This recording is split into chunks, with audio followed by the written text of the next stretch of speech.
Welcome to the 2024 Big Z Sports High School Football Postseason Award Show, presented by the Keim Home Center, live from Pointe Dining in New Philadelphia. Tonight, the Big Z Sports team will talk with area coaches about the 2024 season and hand out their end-of-the-year awards. Now, let's head to the Hartzler's Quality Housing Mobile Studio, live from Pointe Dining with Big Z Sports.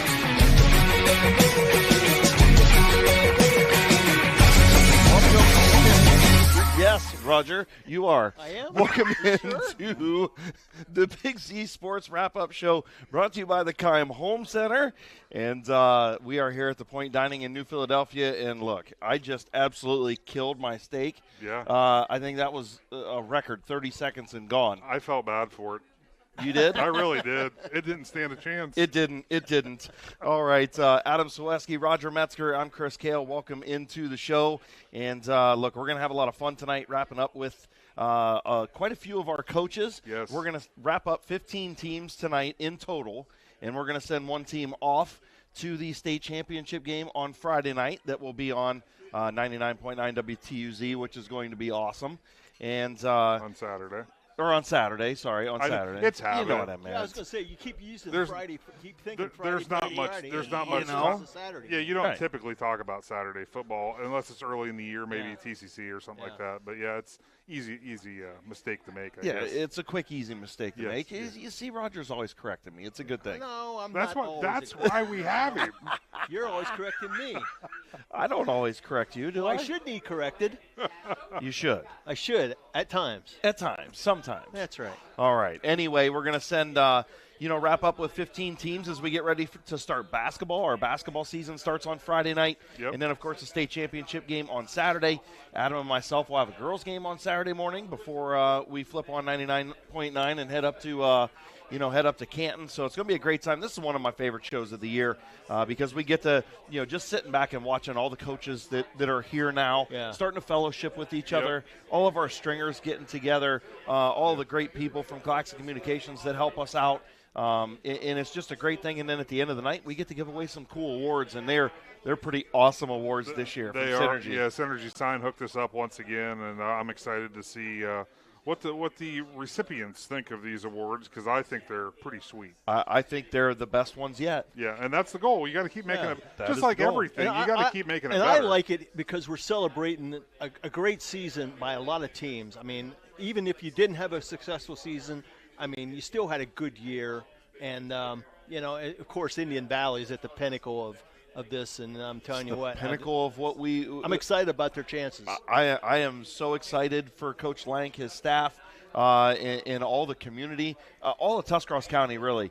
You saw the tweet or the X or whatever you want to call it that got sent out, and then it was out on Facebook as well, on all social media platforms, about getting everybody together and going up and supporting the Braves on Saturday night. It's the last game of the weekend. And in my brief communication for our media stuff, I did mention that. I said, you're going to be very surprised at how full that stadium is going to be for the Division IV state championship game. I said, this county, this area is very passionate not only about the schools that they go to, but anybody in this area. Right. They're there to back them. And as short of a drive as it is, that place is going to be packed. It's going to be packed. It's going to be awesome. It's the first time that it's been done around here since 1974. Yep. So Good it'll stuff. be pretty awesome. And, we'll give away some awards at the end of the night. Again, a huge thank you to the Pointe Dining, who always do a great job with us here. Our waitress is awesome. We appreciate Claxon Communications for being here as well, and of course Keim Home Center for sponsoring this. Yes. And it's time to take our first break. When we come back, we will welcome in our first coach, who definitely has to get out of here, so we want to get to him quick and get him out of here. He's got something special he's going to, and I'm sure we'll get to tell you guys all about it. So again, the Big Z Sports Wrap-Up Show from the Pointe Dining. We'll be back right after this. In the rolling hills of Holmes County, we tend to do things a bit differently. At Keim, we're in the business of uncommon experiences, and we're here to care for your project like we care for our own. We believe that quality matters and want to help you get it right the first time, because your project deserves it. So visit Keim Home Center. your source and destination for all things home, building, and woodworking. Keim, built on trust since 1911.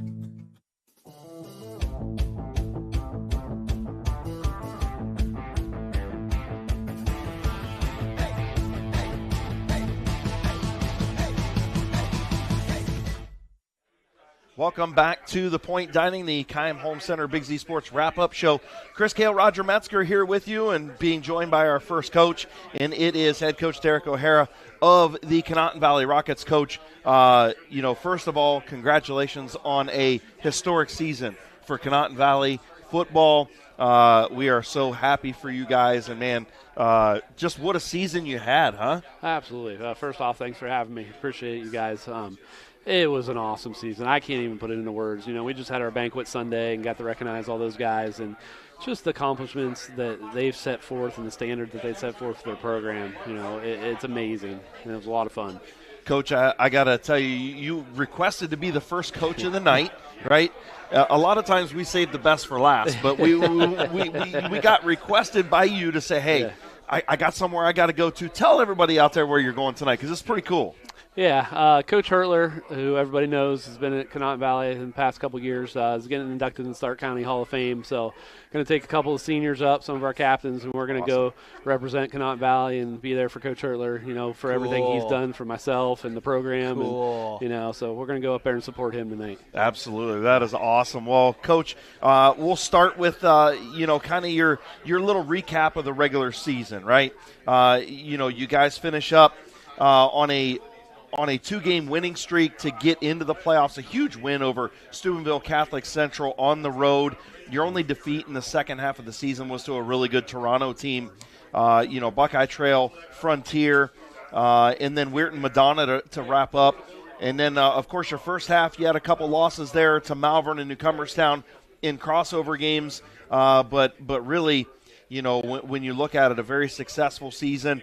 That puts you in position to host your first 2 playoff games. Just talk about how the regular season went and how things, set up for the playoffs. Yeah, I mean, initially we started out there at the beginning of the season. We knew, with Malvern and Newcomerstown, those first couple were going to be really tough games. And, we competed our butts off in the Malvern game and unfortunately didn't come out on top. And, we hit the torrential downpour in the Newcomerstown game. So, I keep telling people, there's only one game all season that Zach Putnam didn't throw for 3+ touchdowns, and it was Newcomerstown. And it was that one. So, 12 out of those 13 games, he had an amazing season. Starting out 1-2, we got the Week 4 rivalry game with Strasburg, and I just told the kids, I said, hey, this is where the season starts again. You got to reset. We're 1-2. We can reel off a bunch of wins here. Finish the season 8-2. It was a phenomenal end of the season. It was a good playoff run. To be able to host was huge for our community. Yeah. And just the support that we had all season was amazing. To get that first playoff win, get the monkey off the back. Conotton's been around since 1953. Yeah. It's never won a playoff game. So you think about that. That's, it's amazing. It's a testament to the time that the kids put in the weight room. The seniors, they just kept battling, and we got that first one. Then the upset Trimble there in the second round, even though we were the higher seed, but they had more experience. Sure. It was a lot of fun. It was a very tight game, and we held on at the end with a defensive stop. So shout out to my defense coordinator, Curtis Love, who did some phenomenal things down the stretch to get us to where we were too. Yep. I was going to say, and then I know it didn't go well in the Toronto game, but still, 2 Claymont kids going up against one another. Jared Albio from Claymont, Derek O'Hara from – that had to be pretty cool for you guys. It was cool. You have to take me back. I don't remember where you guys were in school-wise. Is he older than you, younger than you? He's younger. I actually coached him. No! Yeah. So he's the reason why you're the reason why they won. Yeah. So it was funny because we were getting together at midfield before the game and we were talking, and he says, "You may not remember this, but you told me I didn't have very good feet when I was." I was like, "Hey, I was just being honest." Said, "You had great hands. You were a wrestler, but you didn't move very well." And he said, "I used that as motivation." Jared's a great guy. Took over, did a really good job this year, had a lot of really good talent. Yeah. And, unfortunately, they came up short in playoffs on a 2-point conversion. They lost that game, but, he's doing a nice job down there, and he's doing good things to build that program. Good. Yeah, just talk about, the playoffs. You kind of touched on it a little bit, but, getting the first 2 playoff games. Look, now you know that as long as you can keep hosting games, you guys are going to win playoff games. So Sure. you get Conotton Valley's first home playoff game, first 2 wins in playoff history. Where's the ceiling go from here? This has to be one of those moments, though. Like we'll talk to Coach Gadd in a little bit, and it was a matter of when those things start to happen, then kids start buying in even more. And then you get your 6th, 7th, 8th graders go, hey, I want to go to the playoffs. Sure. I want to make history with this team. Yeah. And it keeps right. So where does the ceiling go from here, Coach? And that, going back, like the recap of the season a little bit, that kind of started, we got the Strasburg win, and they got us going again, and we got Bridgeport, and then the disaster of the Week 6 getting canceled. So we didn't have a game, and we were going to take a bye week. And, we knew that TCC was struggling with numbers-wise, and, we reached out to them, and Mr. Zuckel's idea, not exactly mine. He's like, hey, let's go play trail. So I was like, all right, let's see what we can do. And, we got that. It got confirmed on Monday night that week. So, really? It was short prep, and, our kids did a phenomenal job. And that was kind of the springboard of the season. Then we got the Steubenville Central there in Week 9. What a defensive performance out of your kids in that football game. Absolutely. My good. I think Leggett had, 2 or 3 interceptions in that game? 2 big interceptions. He was actually coming off injury. We talked about this at the banquet. He got rolled his ankle in Week 7 against Frontier, then came back. We put him in the second half because we knew they were going to start passing a little bit. They were behind, so came up with 2 huge interceptions in the fourth quarter, and then Gavin Haney took over. It was just it was grind and pound, and it was really fun to watch, and the excitement on the kids. And then we got in the playoffs, and that first one, we knew we got some help in the Week 10 with some other teams winning and things like that. And then we ended up getting the 3 seed, and we're like, all right, we're in good position. So, so we got Drew Fairfield Christian, who was very talented, for a 14 seed. They had a lot of talent, a lot of speed, threw the ball well. But our kids played their butt off. We played a phenomenal game that game. We came out a little bit sloppy, but, took care of business. Then, we got Trimble, and that was just – we knew what they were going to do. They ran it 65 times, 300-some yards. No surprise there. We said, hey, let's get it to where they have to pass at the end of the game, and we put ourselves in position. Zach Putnam started off really hot that game. We got 3 touchdowns right off the bat, and unfortunately didn't score in the second half. But like I said, the defense really stepped up that game and got us that win. Then we got to Eastern. We knew we had a chance. We came out. Got down 21-0 at half, and I just told the kids at halftime, it wasn't a rah-rah speech. It wasn't anything major. I wasn't screaming. I said, just play football. Have fun. Show why you're here. And, they came out and responded, and, we took the lead with 4.5 minutes to go. We got a goal line stand with, on that 4.5 minutes, they fumbled, picked the ball up, ran in the end zone. We got the ball back with, I think, 1.5 minutes left. Brooks Bauer busted off a long reception. Got stripped from behind. Ball somehow stayed in bounds, and he was on the sidelines. It was like we were sitting in the studio, right? Yes. And it was like Malvern and Conotton are going to win. Like they're going to come back and win. That's what we. And then both of you guys lost at almost the exact same time on just crazy things, and we're like, kind of deflated the sales, coach. But, it was a magical run, and I'm just so happy for the kids and the community and everything that they've done to set the standard. Like you touched on, I overheard some of our ball boys with our junior high guys. They're like, I can't wait for football next year. And that's exciting. What it's all about. And they've seen the work that the kids have put in the weight room and how that's starting to pay off. So, we got a lot of good building blocks. We got some pieces, obviously, that we're going to lose this year. But, when you're trying to build a program, you got to replace those guys and just keep going. So we'll do our best. Have they figured out where they're going to put that statue yet? I keep asking no you. Statue. He keeps asking you about that. Statue. I keep asking you. I want to know what the progress is. Put it of that team. They deserve it. Those are the kids that have been around this program, and they're the ones that put in the work. So, well, Coach, I do want to ask you about a couple, Player of the Year and Defensive MVP candidates, both seniors. Obviously, Luke Smith led your team with 137 tackles, 13 for a loss, 5 sacks. He also had a pass breakup and a forced fumble. He was the East District Defensive Player of the Year in Division 7. What a special kid. And then, of course, Zach Putnam. When you're talking 2,361 yards and 31 touchdowns, 64% completion percentage, averaging over 230 yards a game through the air. Didn't have a lot of the rushing yards, mainly because sometimes maybe Zach likes to hold on to the ball a little bit too much, maybe a little bit. And, but he had 4 touchdowns, a 2-point conversion run. Just an incredible year out of those 2 kids. But I want you to talk about all of your seniors, because that's kind of what it's about. Yeah, and, like you said, starting off with Luke, Luke's 5'8", 150 pounds. Finished the season with 189 tackles after the playoffs. He's just a phenomenal kid, just grinds. He's a ball hawk. He just battles, works extremely hard in the weight room. I've never seen a kid work harder than him in the weight room. Like, the things he could do inside the weight room, and it set the precedent for all the other kids. Yep. And they followed him, Zach Putnam, like you said, I can't even put into words how awesome it was to watch him this year. He battled some injuries last year and struggled and had more interceptions than he wanted to have. And he told me in the offseason, he's like, Coach, we got to bounce back. We decided to go empty this year and really showcase his skills. And he's just extremely smart kid who just does things the right way. Sure. And that's what you want in your program.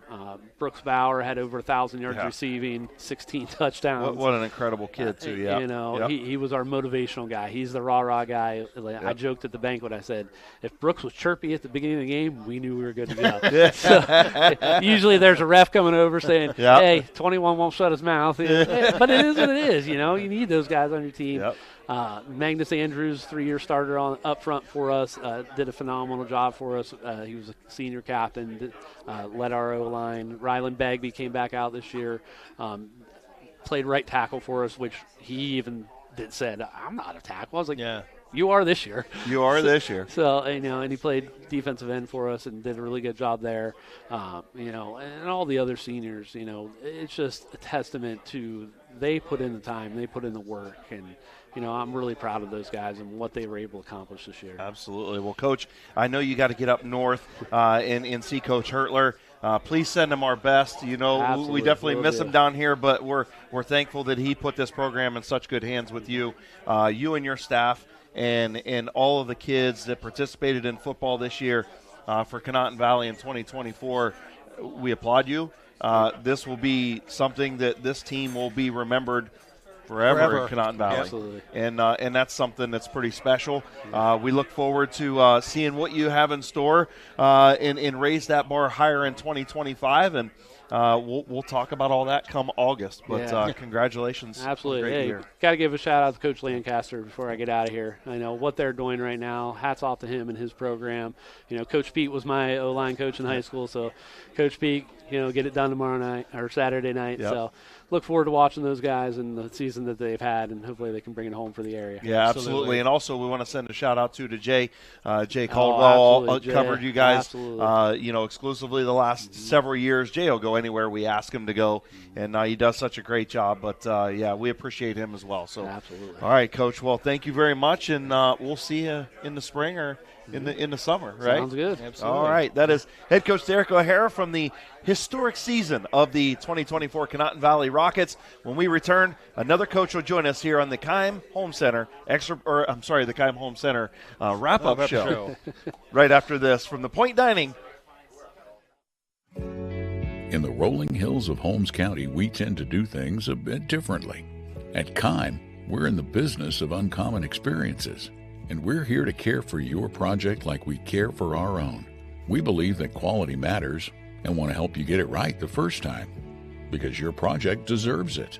So visit Keim Home Center, your source and destination for all things home, building, and woodworking. Keim, built on trust since 1911.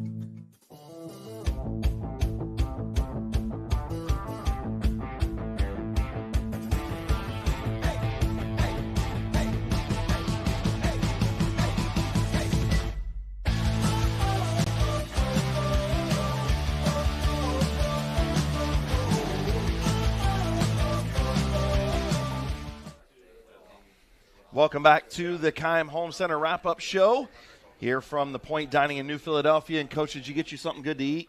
I ordered it. You ordered it. That's well, we're right. getting you in, and then you get to just go eat, and you can bounce on out of here. Oh, I'm excited. The food is excellent here always. Absolutely. All right, Chris Cale and, of course, Keith Thomas. And we are being joined by Sandy Valley head coach Brian Gamble.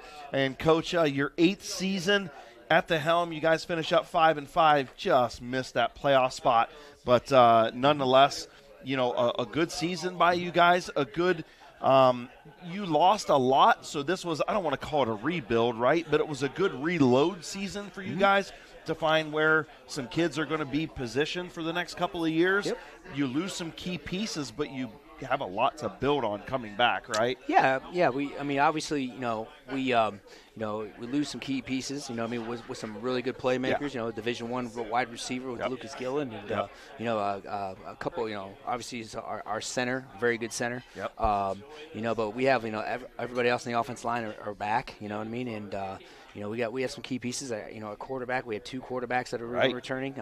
And some really good, some young skill guys that haven't really got their shot, but have been chomping at the bit and working their tails off. And those guys, are going to get their shot now. And so it's for our skill, we've always had pretty good skill at Sandy Valley, and I think we'll continue that. For sure. And like I said, we're excited what we have coming back and what we can build on for next year. And the future's very bright, for sure. Yeah, a couple of the main guys coming back would be Drew Graybill, Caleb Dubner, but Angelo Rossi, let's see, Micah Hoffa. I think he had a good year defensively for you. Micah had a couple good games. So then your lineman I know you're bringing Jake Gillen back. Yep. Yep. You're losing a good lineman in Wes Little, right? Yes, Wes Little. And he got that nominated this week for what was that? The Center of Excellence. Yeah, it's for the top center. He got he was at Starr County this year for the All County. They voted on 4 tackles, 2 guards, and 1 center, and he won the center for Starr County. That is awesome. Now he's going up against Starr County, Mahone County, and other surrounding schools. Right. For this award too. So we'll see if he's a finalist for it. So we'll see what happens. Yeah, great leader for you on that offensive line and well deserving of that award. Yep. Oh, absolutely. Yep. Coach, let's take a look at your schedule. Sure. We'll kind of recap 2024 here. You start off with just a heartbreaker against Fairless, a game that I know you think you should have won. Do you agree? Oh, every game almost. That ends up falling, at the half-yard line? Half an inch line. We'll go from there. Then you run into a Manchester team that was way, way better than what I think even everybody thought would be this year, right? You roll off 3 wins in a row to finish up your first half. Then you roll into your IVC schedule. You go 2-3 there against we know what that schedule is like. Yep. Just talk about your season overall and, how you think things played out. Well, in the beginning, when you play your week 1 opponent, you know what I mean? You're trying to learn what you are. You know what I mean? Trying to figure it out on the fly. We're doing it on a Thursday, too. Right. Obviously, Coach Sarbaugh, I'm not taking anything away from Fairless and anything away from what he does. He's an awesome coach and, a great program, all that stuff. For us, we're just trying to figure each other out, at that time. So we're doing that, trial and error on things. And, like I said, we were, I don't know how many times, we were in the red zone, I believe 3 times, in the red zone. Had 2 turnovers inside the fumbled 1 time and in the goal line. Oh, my gosh, so many things, goes on with that. One was what? Not that I still think about it, but, maybe I do. But still, there's times. Maybe I do. There's still, but there's so many things, so many freebies that we gave away in that game, But again, a learning experience for us, yes. Our underclassmen going to learn from this, yes. And so we're going to move on from it. And then, with Manchester, what a turnaround for Coach Stacy, right? From 1-9 to 9-1. Wow. I mean, just unbelievable. He's done a great job. So, unbelievable. Kudos to those guys over there. Did a great job. And, obviously we got our first win against East Canton, in the rain. It was pouring rain. Right? Everybody's still drying off for that one. And that's a tough game on the road. You had 3 in a row on the road right there between Manchester, East Canton, and Minerva. Yeah, it was. It was, we're traveling a little bit with that. But, our guys, when we travel pretty well with that stuff, it's always for us. When we travel, just hey, you got everything in your bag, your checklist, travel stuff. Always don't nervous about it. Don't leave your helmet. Don't leave your shoulder pads, all that, all that stuff. But I tell you what, though, we did a really good job of that, handling that. Again, it comes back to our seniors. I think our seniors did a really good job of leadership and just a really good job of, hey, this is how they were top of the seniors, above them and above them, Right. And they did a really good job of instilling that. Going through with our wins with Minerva and TCC, and then following up with Indian Valley. We all know they're still playing in the state championship game. Right. Best of luck to Coach Lank, man. That's amazing that he's playing his state title game, man. That's so cool. So we're all so proud of him. I think everybody is. Are you going to be there Saturday? Oh, I'm gonna try to make it. There Absolutely. you Yep. We got to support him. And this game was tight in the first half, if I remember right. Correct? Yeah, it was pretty close to the spread, but he pulled away there, man. Kinsley's a different animal. That's what they do. Yeah, right? yes, they wear you down. And what are you going to do against a kid that rushes for 2,300 yards in 10 games? It would have been much more than that had he played most of the quarters. Right, you know what I mean? Right. I told Coach Lancaster, before the game, I said, on film, I've been there for 16 years. We've already opened up with Indian Valley or now play them in the league when they join the league. But I felt like this was the best Indian Valley team on film, and then going against them, I felt the same way, even more. And now we see where they're at. 100%. Exactly. Awesome. And obviously with Ridgewood, Ridgewood Generals again, talking about, Coach Sluss, what a great coach, what a great person, and just what their culture's like there. It's unbelievable, and they do a really good job there. And obviously, we got the win with Claymont. That was a hard-fought game. We just going back and forth. Yeah, that game, was it always a good is. Football game. Always is going back and forth. And then obviously with the Garaway Pirates, they again talk about culture, talk about sustaining, talk about Garaway, Ridgewood, Indian Valley. Those coaches have been there 20+ years. That is established. That is a culture. That is the way. And that's kudos to them and all that. So you're battling against a lot of things with those programs. Great programs, great communities, great support, all that stuff.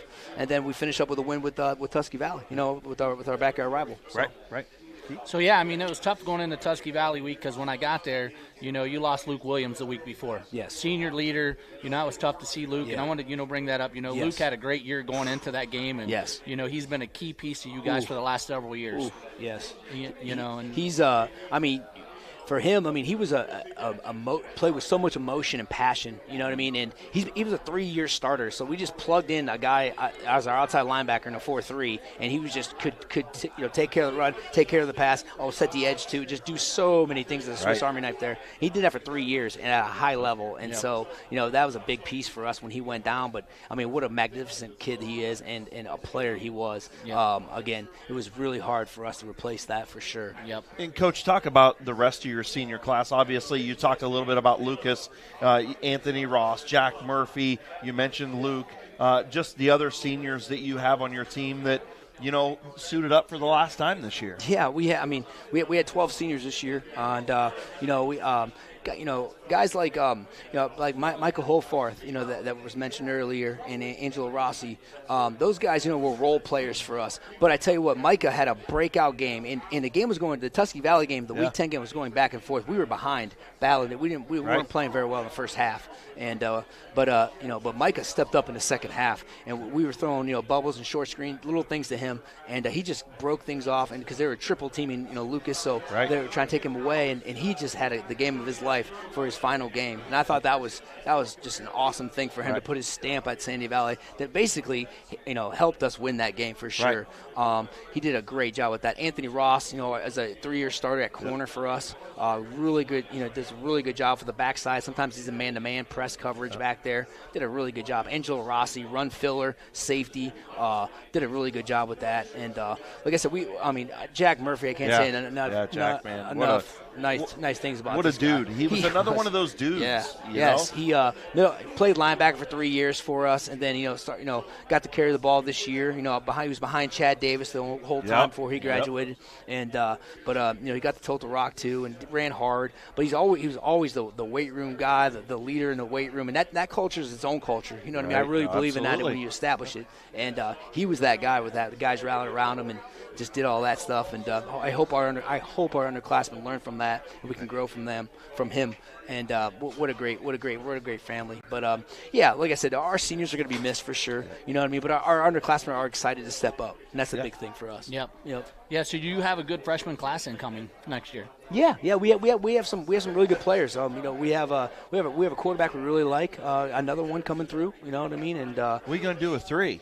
Hey, you know what? You can't have enough. Yeah, can't have enough. Not in our offense, baby. You can't have enough. So, no, I agree. But no, he's going to be a really good player for us. We have some really good wide receivers and a couple really good linemen that we really like. So like I said, this class is again gonna when you come in through it, from the eighth grade to 9th grade is a big jump. You know what I mean, for what we do. And but I mean, I know these underclassmen, these guys that are ready to be leaders, but ready to be our guys that are our seniors and things like that will really take the reins of our team. Are excited to show these guys, these young guys, these guys that are really talented, are just 14. You know what I mean? But to grow these guys too. Yeah, for sure. Yeah, and now you're ready to get the holidays over with, so baseball can start, right? That's right. Yeah. The baseball will be up, and all that stuff.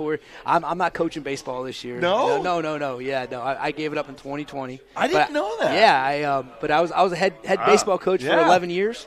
And I did both for 4 years. You know what I mean? I doubled down. I thought you kept doing it. Okay. No. I gave it up in 2020 when after my second child was born. It was time to decide, or maybe time to decide. Who knows? But, right. I'll never say that, but no, it's like I said, it was just time. It was time for me, to choose. Yeah. So obviously I chose football, and absolutely here we are. Absolutely. Well, Coach, thank you so much. Yeah. Like I always say, if it wasn't for the coaches in this room and the coaches that we have in our area opening up their programs, Big Z Sports doesn't exist.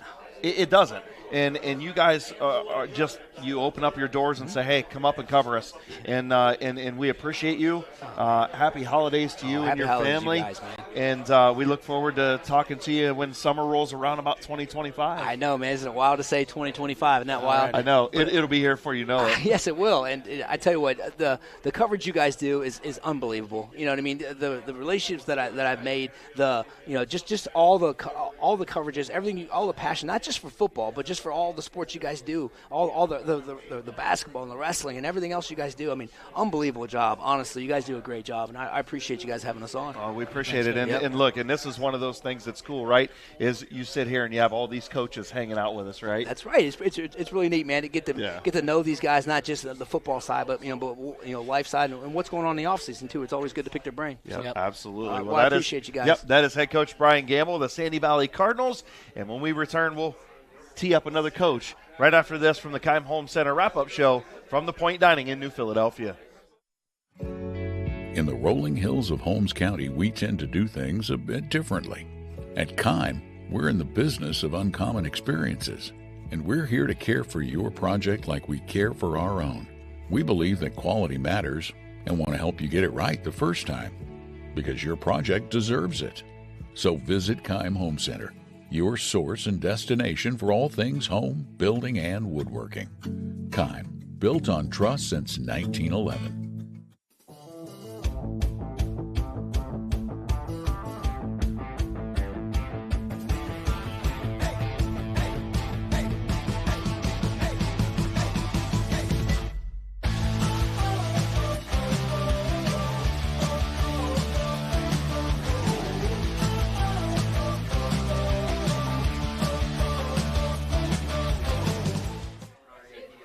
Welcome back to the Pointe Dining. Chris Kale and Nick McWilliams now being joined by Claymont head coach Buddy White. And, Coach, your first season back at your alma mater, it was definitely one to remember, right? I like that.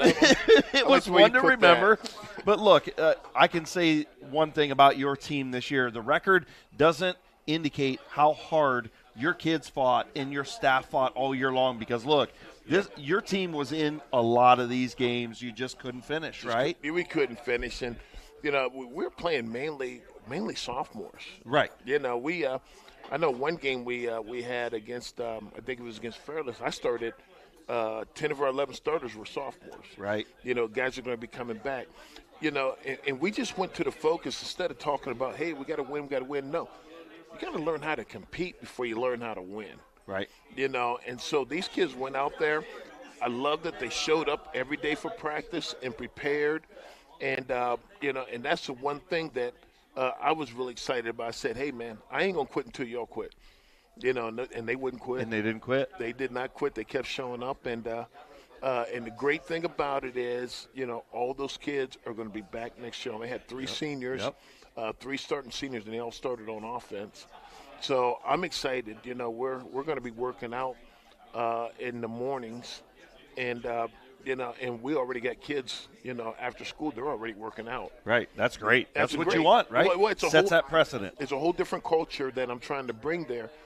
And, you know, the one thing I would tell people, I say, hey, I'm not building a team. I'm building a program. Agreed. You know, and, you know, and a lot of the things, you know, I wasn't real hands-on. I'm a hands-on coach. I wasn't real hands-on. I was more observant because I said, I got to find out what to fix before I start fixing stuff. Right. No, that's a good way to approach it, right? Yeah. When you come into a new job, say you get promoted, you sit back for those first couple months and observe. Yes. And then say, okay, what needs change? Instead of just jumping right in and saying, we're doing this, this, and this, and this. Exactly. That may not be as well received as if you just wait and take your time. And, that's what I did. That's what I did. And, you know, because like I said, I'm a hands-on coach, but I pretty well left most of the coaching to my assistants. And they did a good job. They kept the kids engaged. You know, and everybody, you know, they talk about, man, that must have been a long season. I'm like, you know what? When the season ended, I hated it. I enjoyed being there every day with those guys, and you know, and they came to work and they were having fun, and you know, that's half the battle right there. And Coach, you know, we saw you guys a couple times this year on various broadcasts we had, and that was something for sure that we noticed was that youth that you guys were getting in there. And, you know, maybe not every play that they had was a highlight reel type of play, right. But all of that learning experience that they got, you know, it didn't matter what the score was. Everybody was always hustling to the ball. Knowing that you've got that group of young guys who are now going to step up and be that 1 year older moving forward to next year, how excited does that make you? Oh, man, that makes me real excited. You know, one thing that most people don't realize is that I had, you know, 4 varsity-ready linebackers that got hurt. Mm-hmm. They were hurt, you know. Some of them got hurt during the season. Some got hurt before the season even started. And they were all underclassmen. Mm-hmm. But they would have started for me, you know. And so all of those guys are back, and I'm real excited about that. And, you know, we got we got some of the guys that are playing basketball that are wrestling. But guess what? They're going to be there at 6 in the morning, you know, and they're working out. And I'm real excited about that.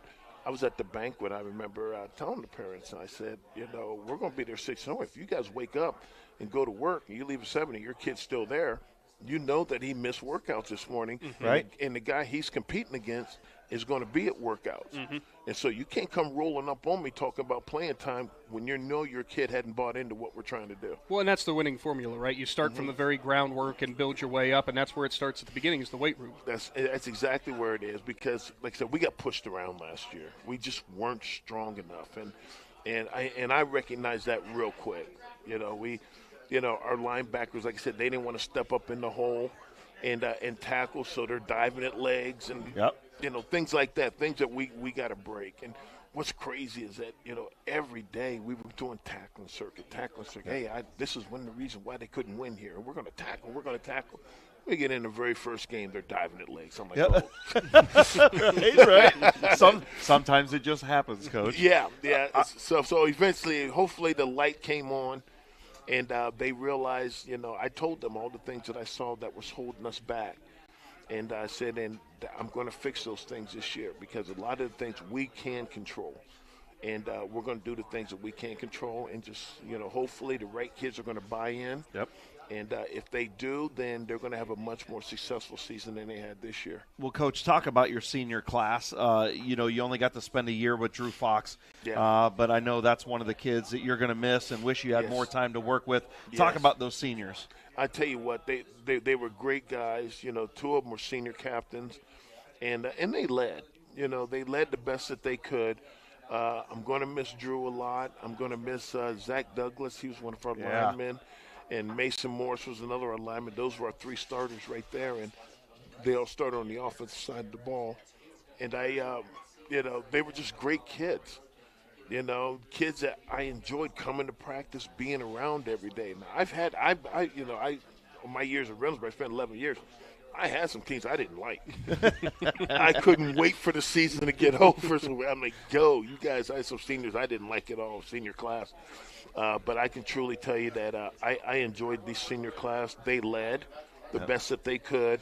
And, when you only won 9 games in 6 years, you know that there's got to be some drastic changes taking place. And, and now that I know things that I want to make sure that we fix that I think it's under our control, I'm going to get it done. And, I'm pretty excited to get started on it right now. Absolutely. Now, I know you mentioned the tackling aspect, but outside of that, maybe looking back at the season, what was one of the big talking points that you guys have or you're going to have this offseason in terms of where you want to see the most growth to lead to more success? Well, as I mentioned before, we just weren't strong enough, to take on the teams that we had to take on. And, and when we sit back and we look at film and we just point it out, we're getting guys that's getting blown back, and basic fundamentals that, they just, for some reason, if you're a lineman, you feel 2 guys that are blowing back, go down, make a pound in that hole. Right. No, they just keep going back, and now there's a big hole there. It's little things like that we have to fix. And they just weren't strong enough to compete, and they just weren't used to doing a lot of the basic fundamentals that we're trying to teach them. But the one thing that I learned, as a head coach, you keep preaching the same thing over and over, and then eventually the light's going to come on. Right. Sooner or later it's got to, right? The light's going to come on, and, right. and when they do, they're going to realize, I tell the kids all the time, once you guys get to playing football the way it's supposed to be played, you're going to like the way you played. Right. 100%. I tell them that all the time. Yep, 100%. Well, Coach, I got good news for you. Good. Somebody's transferring in, right? Your steak's over there. Oh God! And I don't want it to get cold. With it. I don't want it to get cold. So I'm going to let you go. But how cool is it that we get to do stuff like this? You get to sit down and in fellowship with your fellow coaches in the area. Yeah. I think that's pretty cool how we wrap things up and start things out. I for really the season. Do. Because when I came here, I really didn't know any of the coaches. But first coach I met was. Mike Johnson, New Philly. Got to know him real well. Really great guy. And, and then we were doing our 7-on-7s. I started meeting the coaches. And then when we did the preseason thing, it's just cool. Cool doing it. We're competitors. But we're all dealing with the same things. Right. And you end up, right, once playoffs start, everybody kind of supports everybody. And I know right now everybody's supporting Indian Valley because they're still in the big dance, right? Man, I'm really excited for them. And, I kept telling people, especially, I still got a lot of friends down in the Columbus area, and I tell them about, hey, man, we got this team, Indian Valley. I said, these guys, I can see them winning the state, because Matt does a really good job with those guys. He's got some good players that he's developed, and I'm excited for them. I'm going to pull them, and regardless of whether it's a rival or not, you're still right. Yeah, exactly. Hey, you're representing our league, man. Heck you just put our league on the map. Heck yeah. I agree. So that's exciting, and I really do hope they do a really good job. Yep. I really do. I'm really excited about them. Well, Coach, we thank you all season long for opening up your program to us. Yep. We look forward to spending year 2 with you in 2025. Happy holidays to you and your family, Coach, and thank you so much for joining us. We appreciate you. Proud to be here, and look forward to seeing you guys next spring. Absolutely. This is head coach Buddy White of the Claymont Mustangs. When we come back, we'll dive in with another coach right here from the Pointe Dining in New Philadelphia on the Big Z Sports Wrap-Up Show, brought to you by the Keim Home Center. In the rolling hills of Holmes County, we tend to do things a bit differently. At Keim, we're in the business of uncommon experiences, and we're here to care for your project like we care for our own. We believe that quality matters and want to help you get it right the first time, because your project deserves it. So visit Keim Home Center, your source and destination for all things home, building, and woodworking. Keim, built on trust since 1911.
Welcome back into your postseason awards show by the Keim Home Center. Nick McWilliams, Joe Geckler now joining you, and we're joined by head coach Mike Johnson for the new Philadelphia Quakers. Coach, first and foremost, happy to have you here again. Hard to believe that we're sitting here already. The season's already done. I know. We were talking about it like it's December. Who would have thought? Where your state championship weekend coming up. It's a great time to be alive and exciting for our communities, especially with Indian Valley playing up the road, which Absolutely. would be exciting.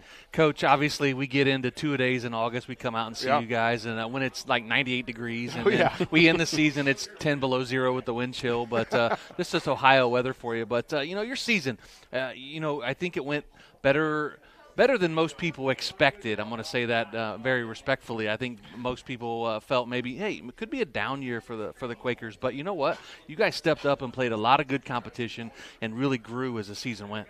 That's one of the things I'm most proud of. Like when you look at the beginning of the season, we suffered a big injury with our running back, Miles Tyson, going down. So we were kind of finding an identity through those first couple of weeks. And, we started off slow, but we had a win. We played pretty well for about 3.5 quarters against Steubenville. And then it was, we went to we went to Worcester, and we saw some good things. We saw some things that were just not quite as good, and it was working them out.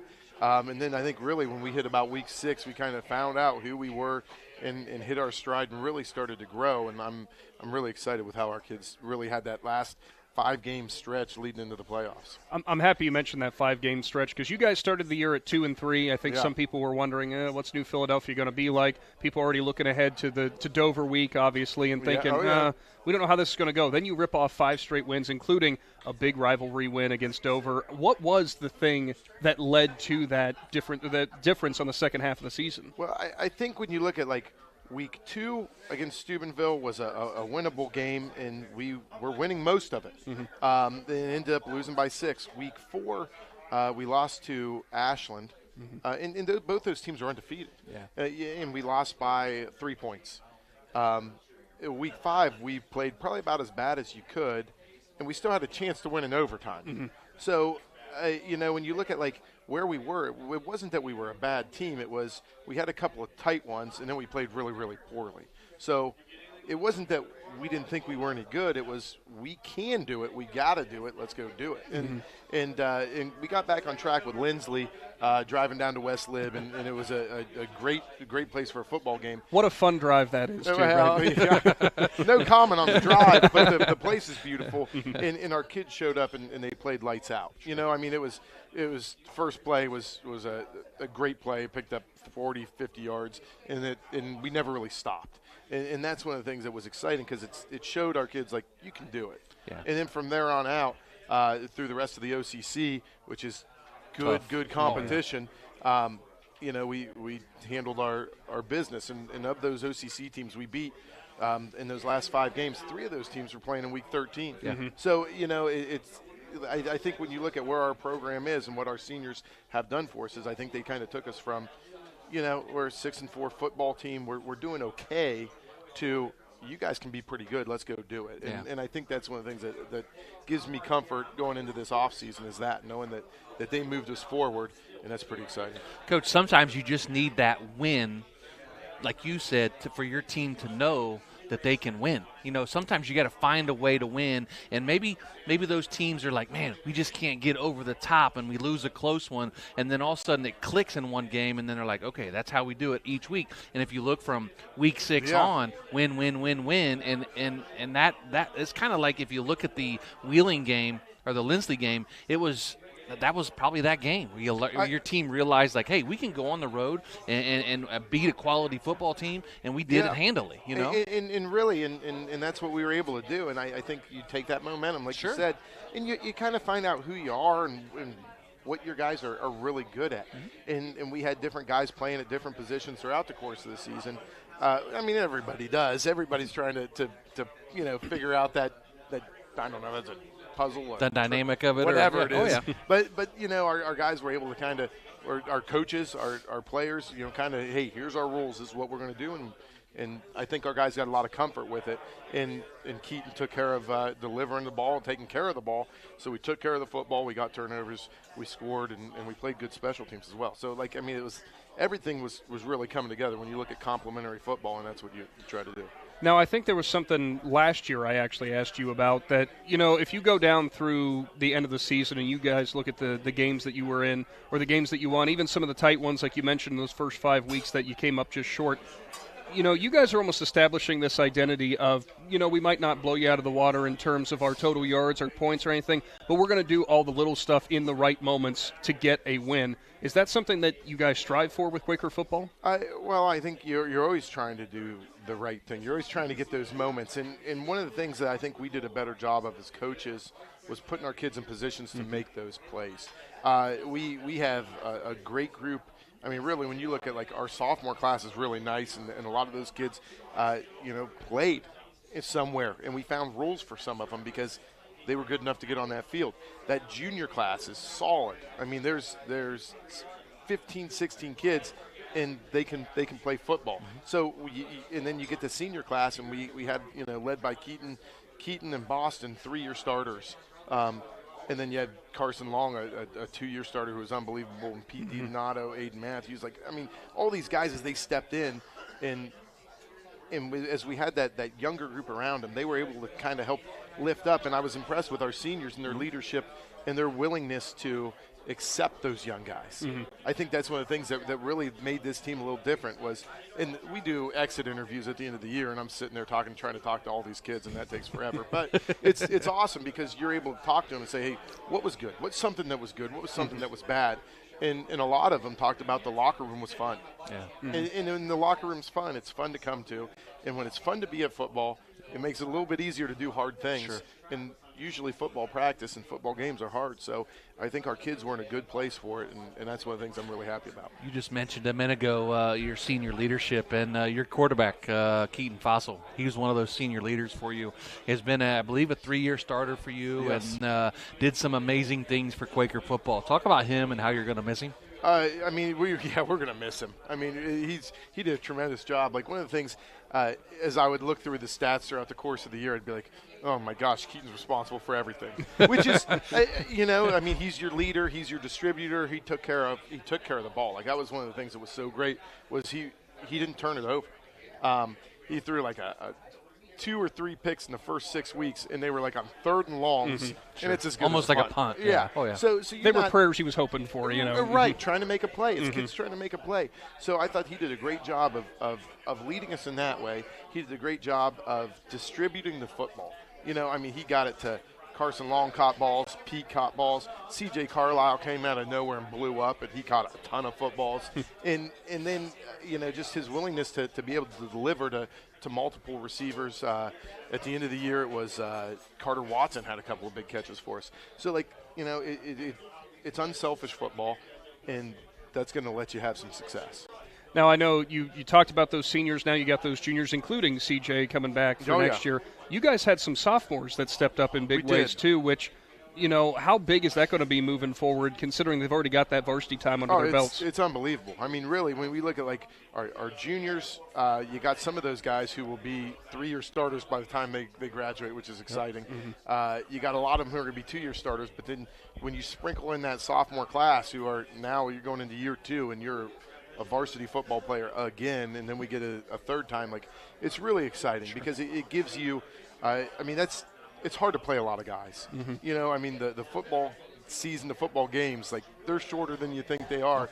You want to play everybody, but some guys aren't ready to go. But this sophomore class has those guys, and we're really excited about them growing as we move forward. And you mentioned, like, the sophomores getting that year of varsity time, then on to their junior year.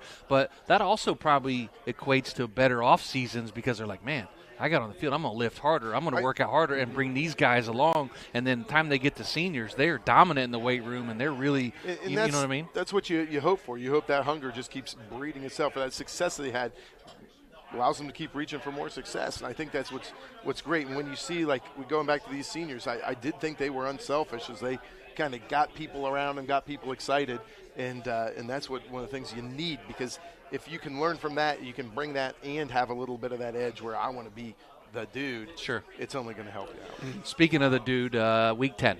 That's the dude of a football game every year, no matter what. The team across the river, as Without you guys call them, yeah. and you got the big win this year, and and all fun. Having fun here. You pushed Dan into retirement. And you didn't. We know that. But he's a heck of a coach. Absolutely. Unbelievably good. How special was that win for you guys?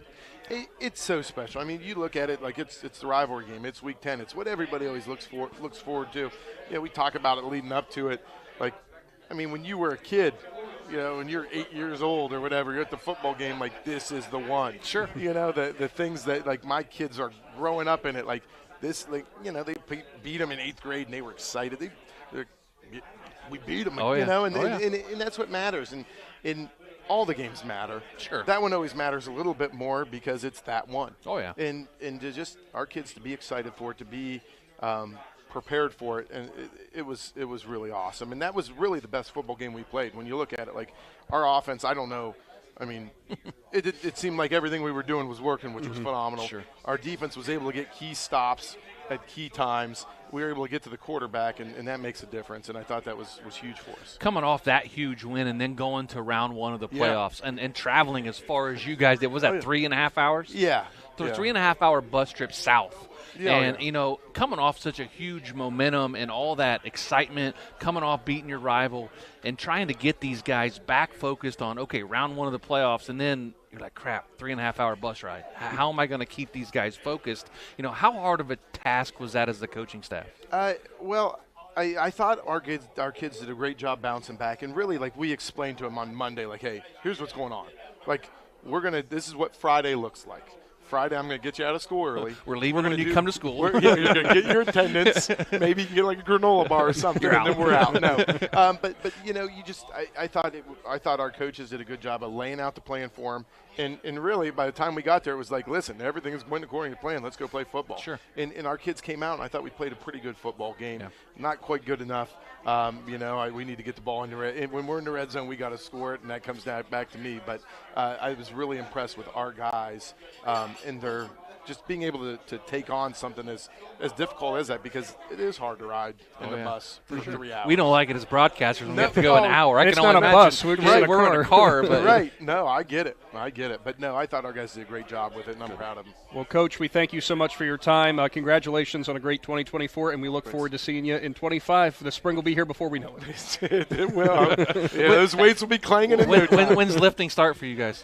We've had a couple of kids start coming in just this week. Awesome. And it's good because it's – let's get ready to go. Let's start moving some weights. Nothing too crazy. Yep. I'll coach you up, but it's not going to be too intense because there's no point. There's no point just yet. Let's get our base and let's have fun. And real quick before we do let you go, congrats to Boston. He signed today. Yes, to Kent State. State. Signed today his letter of intent to go to Kent State, awesome. which is it's a big deal. Division I football. That's absolutely. Awesome. So I'm really excited for Boston. Absolutely. Yes. Hopefully he can help turn that program around and they get off that schneid next year. That's right. And good luck to Boston. Yeah, He's certainly going to help. For sure. Oh, yeah. Head coach Mike Johnson for the new Philadelphia Quakers. Stick around here live on the Big Z Sports YouTube channel. We're going to come back with our postseason awards show. We'll talk to another coach. We'll be back right after this.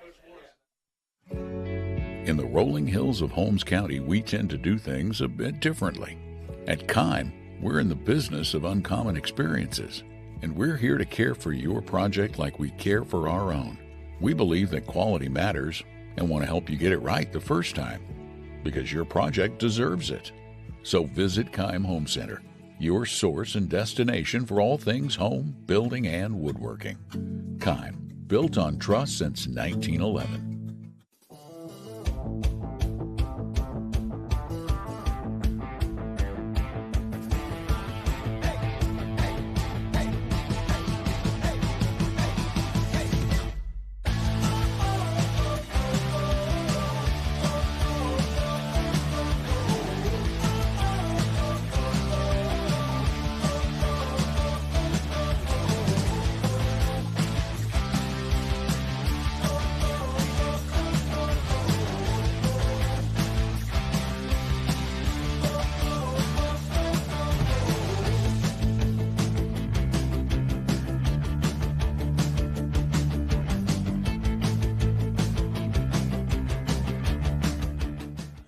Welcome back to the Pointe Dining, our Big Z Sports wrap-up show, all brought to you by the Keim Home Center. And Joe Geckler joining myself now with head coach Jim Morris of the Strasburg Tigers. And Coach Mo, your second season in your second stint. A lot of positives. Got to the playoffs this year. Just talk to me about, first and foremost, your second season, kind of the regular season before we get to the playoff game. I really pleased with the way we started out. We didn't win our first game against Rittman, but we showed up, and the kids played really tough, and it was a fun game to coach because each play we were in it, and they scored a couple right at the end, but that has no reflection on how hard our kids played. And then we came right out and got a really good Steubenville Catholic Central team. And that was kind of our springboard, and I thought, man, we're really ready to go.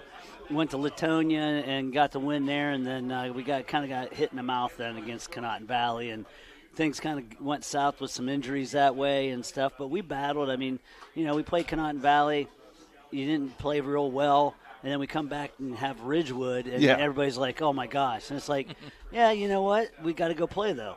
And the kids played hard. And, I think we were the first team to score on this season. Yeah. And that was a plus for us. And we actually had the ball down there a few times and just couldn't get it in.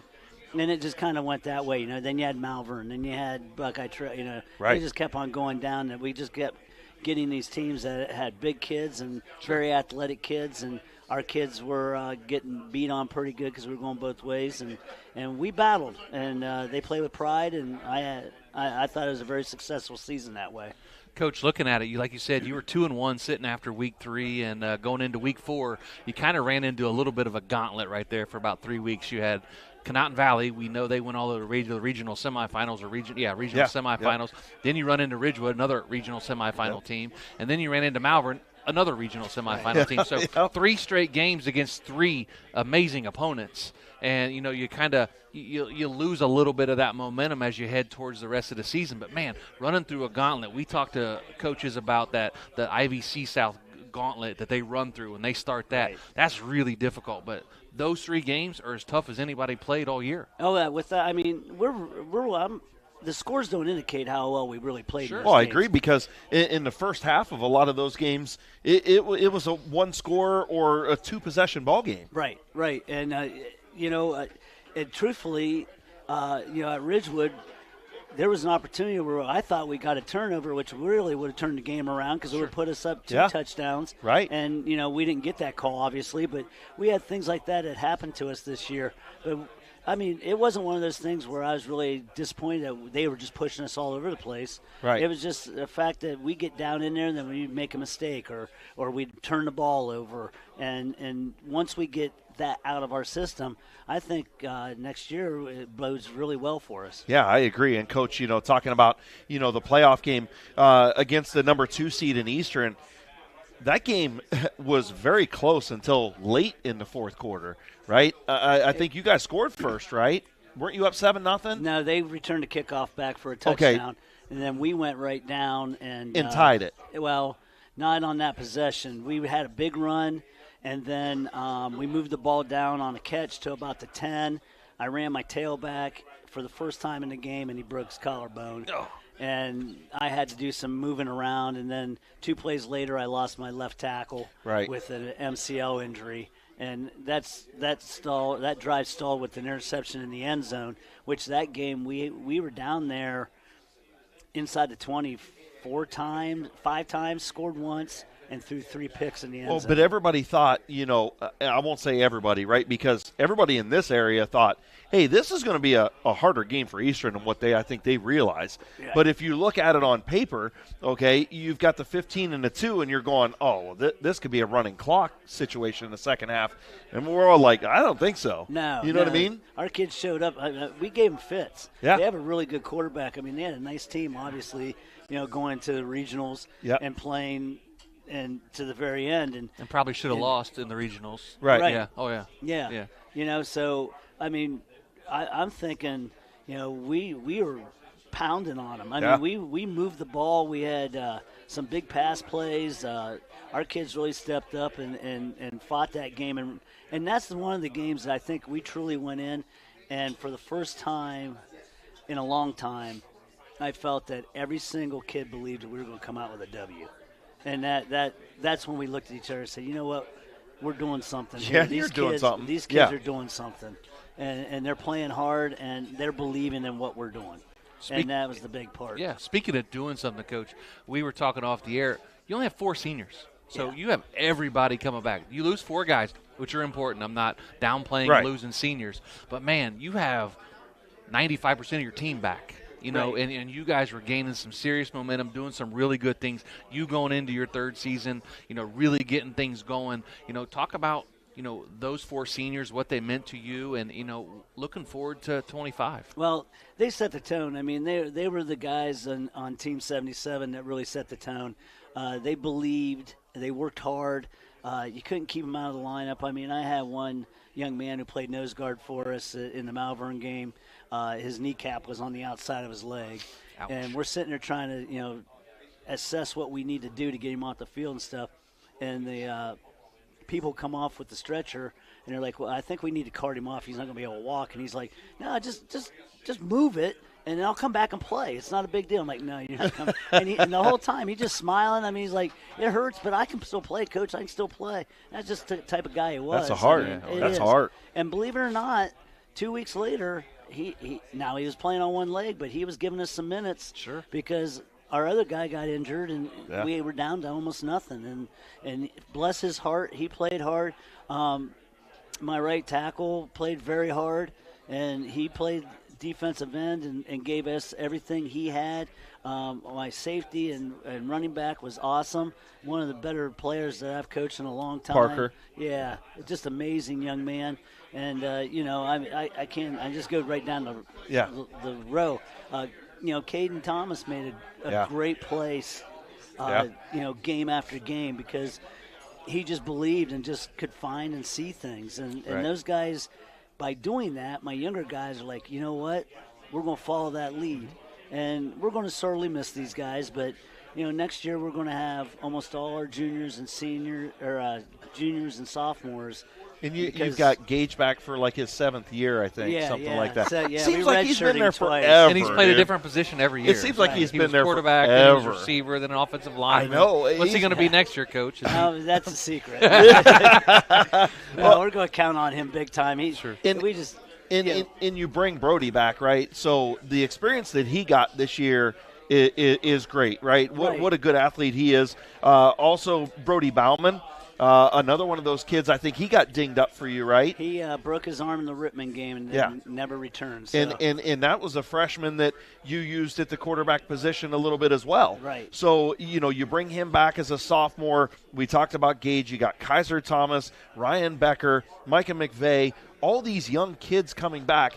But the question I want to ask you is, how important is it, and I know where you're going to say this, but – how important is it that these kids don't just focus on football, that they play multiple sports? Very. How much does that help them? Very, very much. Because everything that they do helps in the football realm.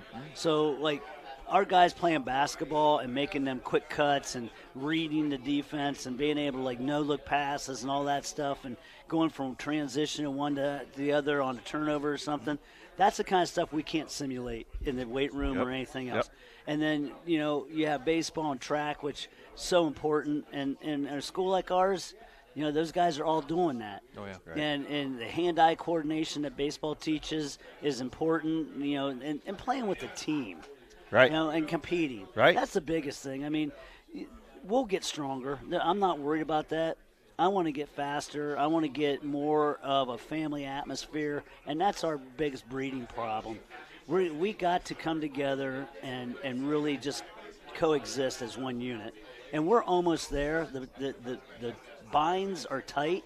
We just got to just pull them a little tighter. Just cinch it down. You know what I mean? Yeah. Well, we'll have a couple of those kids coming up on Friday night. I'm excited. I'm excited for the Strasburg Tigers basketball team this year as well. I am too. I think they're going to play tough. I think, you know, again, numbers is a little bit of a problem, but I think they're going to battle. The kids play with tremendous pride. I mean, I haven't been around a unit in a long time that just truly believes that they're going to win games now. And that's so important because we've come such a long way where it was, let's just go out and compete and get that moral victory. and then we'll be happy. You know, there's a former college coach that I still wish was coaching in Columbus. But anyway, but he used to, when he would recruit offensive linemen, he wouldn't recruit guys that didn't play basketball. Right. So he wanted those 2-sport, 3-sport guys to be athletic and to be in condition. And if their coach coaches 3 sports, I think they can play 2 sports, you know? Yeah, don't say that. My wife might be watching.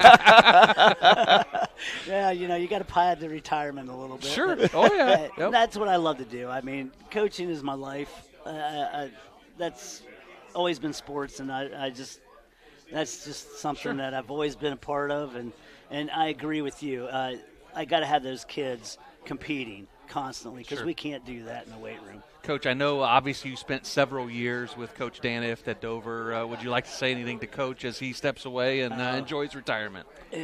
He's made me the man I am today. He really is. He is very influential in what I did as a coach with him, and very influential what I'm doing now, because everything I learned from him I'm using.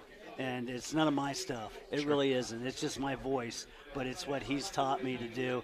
He's an incredible coach. I've never seen anybody that has, like, particular and knows what's going on and can dictate what's going on. And he just strives for success. He's a perfectionist, and he's going to get it. And I wish him the very best, because he's an outstanding man. He's a great influence on my life. He's a great influence on my son's life. Well, and I'll just piggyback on that. By the way, great question, Joe. You are now in that role, right? Because I got a kid. He's a mentor. You know, I got a kid that looks up to you very much, and it's not on the football side, but it's on the softball side, right? Right. You know where I'm going with that. And I just want you to know you have the same type of impact on younger coaches now that Coach Ift had on you. So just remember that you know, it all comes back around. Good people, good things happen to good people. You're a good person, and we appreciate everything you do in opening up the program at Strasburg for us to come up and cover. Always. You know, all of your staff, all of your kids are blessed to have you as a coach, and we're blessed to have you in this area. And, man, make sure you go eat and have a good time. I did. Happy holidays to you, sir. Happy holidays to you. Yes, sir. You guys do an amazing job. Thanks, Coach. I tell you make our jobs easy. You really do. And I really appreciate being a part of this. There's not enough words to thank you guys so much for how you cover us, and so professional. Oh, we appreciate it. Yep. Go get some touchdown grass when it grows back. There we go. Absolutely. That is head coach Jim Morris of the Strasburg Tigers. When we come back, another coach right here from the Pointe Dining in New Philadelphia. In the rolling hills of Holmes County, we tend to do things a bit differently. At Keim, we're in the business of uncommon experiences, and we're here to care for your project like we care for our own. We believe that quality matters and want to help you get it right the first time, because your project deserves it. So visit Keim Home Center, your source and destination for all things home, building, and woodworking. Keim, built on trust since 1911.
Welcome back to the Pointe Dining and the Big C Sports Wrap-Up Show, brought to you by the Keim Home Center.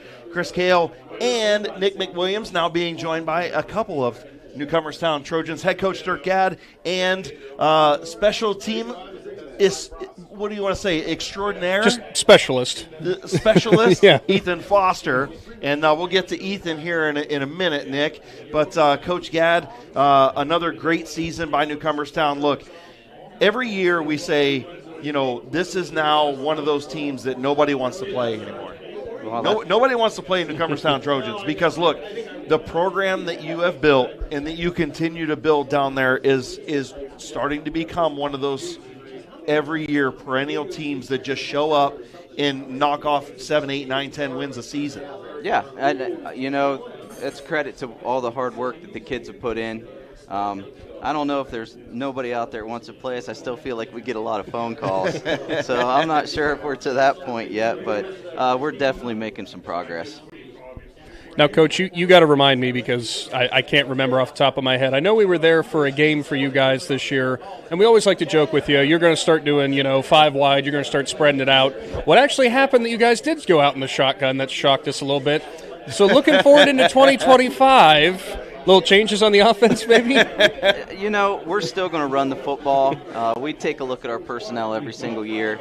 We're going to probably add some wrinkles in with the kids that we have coming back. We're probably going to have to do some things differently, although throwing the ball won't be one of those things. So we're just going to find a different way to run the football probably. Chris, I'm going to convince him at some point. It's going to happen. Yeah, I know. The air raid Trojans, it's going to happen. Before long, he'll be running the spread, in about 5-6 years, you know what I mean? We saw what Dover did back in the day. They were one of the best wing T teams and then just decided to run 5-wide spread all the time. Yeah, so like I said, a lot of it depends on your personnel. If you have those kids to do that, that's what you do. And I know Coach Schiff does a good job with the kids he has there. You know what's going to happen, though, is he's going to say, you guys are talking about us being successful. Why are you trying to change the offense all of a sudden? But that's actually kind of what I wanted to talk with you about is you guys do things a little bit differently than most area teams do, but finding this kind of success, I know you give so much of that credit to your kids doing all those little things right week in and week out.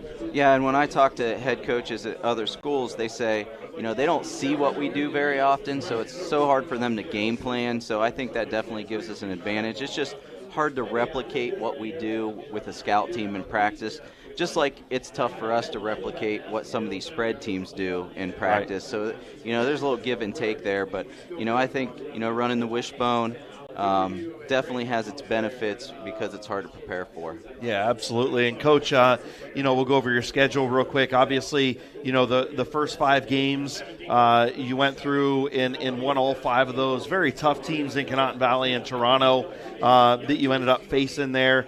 Moved to the second half of the season, getting into the IVC and kind of the meat and potatoes of things. You lose to Malvern in week number 8. That ended up kind of being the decider when it came to the IVC, right? And then you lose to Buckeye Trail as you get into the playoffs, and then you win your first round game in the playoffs, and then you get old rivalry Ridgewood in the second round. And what great games! Even though you had 3 losses on the year, all 3 were really good football games. Yeah, we were in every single football game. I think week 8 when we lost to Malvern, it knocked a little bit of wind out of our sails. And I was telling Ethan before we came, I think we kind of got caught up as a team on being undefeated, and that outcome just was more of our focus rather than the process. And I think that took some wind out of our sails. And after that, I didn't feel like we were ever quite the same. Although I will say, heading into our playoff game, I thought the kids recovered well after that Buckeye Trail game, and then we played a pretty good first-round playoff game. And then, at one point in the Ridgewood game, I think this beginning of the fourth quarter, we were only down a touchdown in that game. So that was a good football game. Yeah, and it was a great environment. And it was nice to play that game again. So, Do you think that's something that maybe we will see, maybe not an annual thing, but do you think we see a Newcomerstown Ridgewood game again in the regular season at some point in time? I've talked with Coach Slusser about that. He actually told me, he's like, I don't want to play that game. He said they'll crucify me if I lose this game. He said, you guys have nothing to lose. Whatever. But we talked about it, and I think if the time's right, that will happen. I think there for a while, Ridgewood kind of just was in a different place program-wise than we were. I agree with you, right? The conferences got mixed up then, and it just they were just in a different spot than us. And I think we've made some strides. They've had continued success. We're getting there, and I told him I think when the time's right, that game can happen again. Now, I know that we have for years talked to you about, you guys always seem to field a young team after young team after young team. You've got a lot of seniors that are moving on after this year, a lot of seniors that are really integral in the turning around of Newcomerstown football. I know a lot of those kids meant a lot to you, too, because it was kind of where that turnaround really started. Yeah, I think this senior class won something like 25 or 26 football games, and which is the most any senior class, and I don't know how long at Newcomerstown. Right. This senior class has done a lot of firsts for Newcomerstown. First home playoff game, first win in the playoffs, first IBC North championship. They've been a part of a lot of special first things at Newcomerstown, so we'll definitely miss this senior class. I mean, talk about, some of the kids. I mean, Carter you almost gutted for him because he didn't get to finish his senior year. Yeah. And that just, felt horrible for him. Clayton had a great career. Bunk coming back this year. Just talk about them, kind of as a whole. Yeah, Clayton's been our leader for, the past 3 years. Did a great job running our offense. You got to put a kid in front of the huddle that the other kids respect, and Clayton was definitely that kid for us. Carter, he is just the heartbeat of our football team, especially on the defensive side of the ball. Our physical level went up about 10 notches with Carter on the field.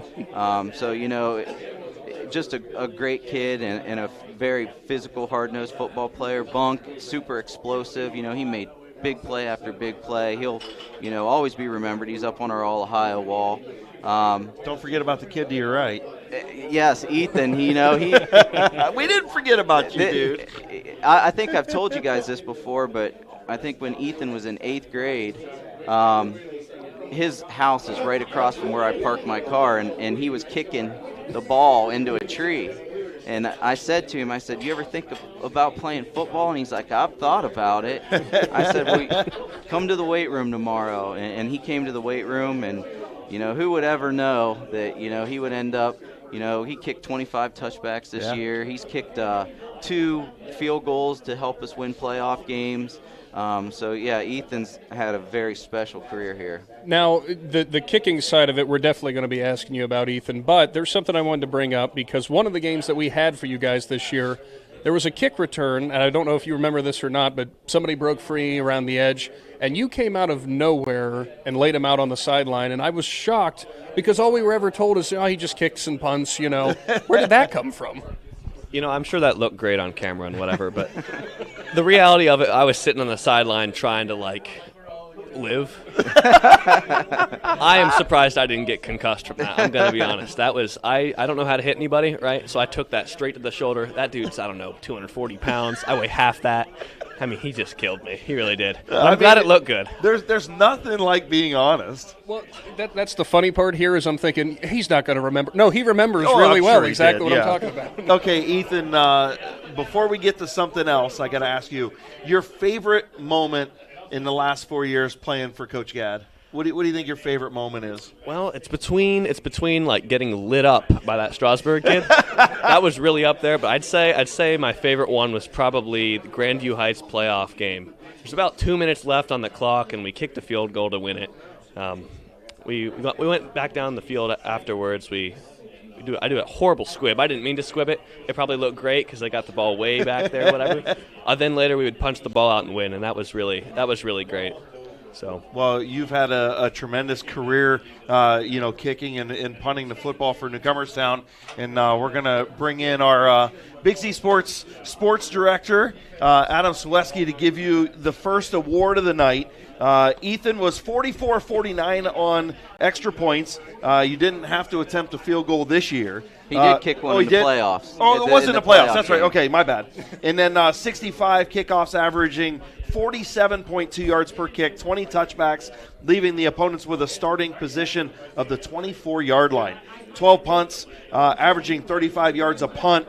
And, of course, you guys finishing up 8-2 and then 9-3 overall. You are our Specialist of the Year, the Big Z Sports Special Teams Player of the Year. Congratulations, man. thanks, guys. I mean, this is something to hang on the wall, tell the kids about, So I really appreciate it. This is great. Absolutely. I think these are the best-looking awards that we've had at Big Z Sports now. Adam just keeps upping the ante, and these 3D print by Synergy Sign is just awesome.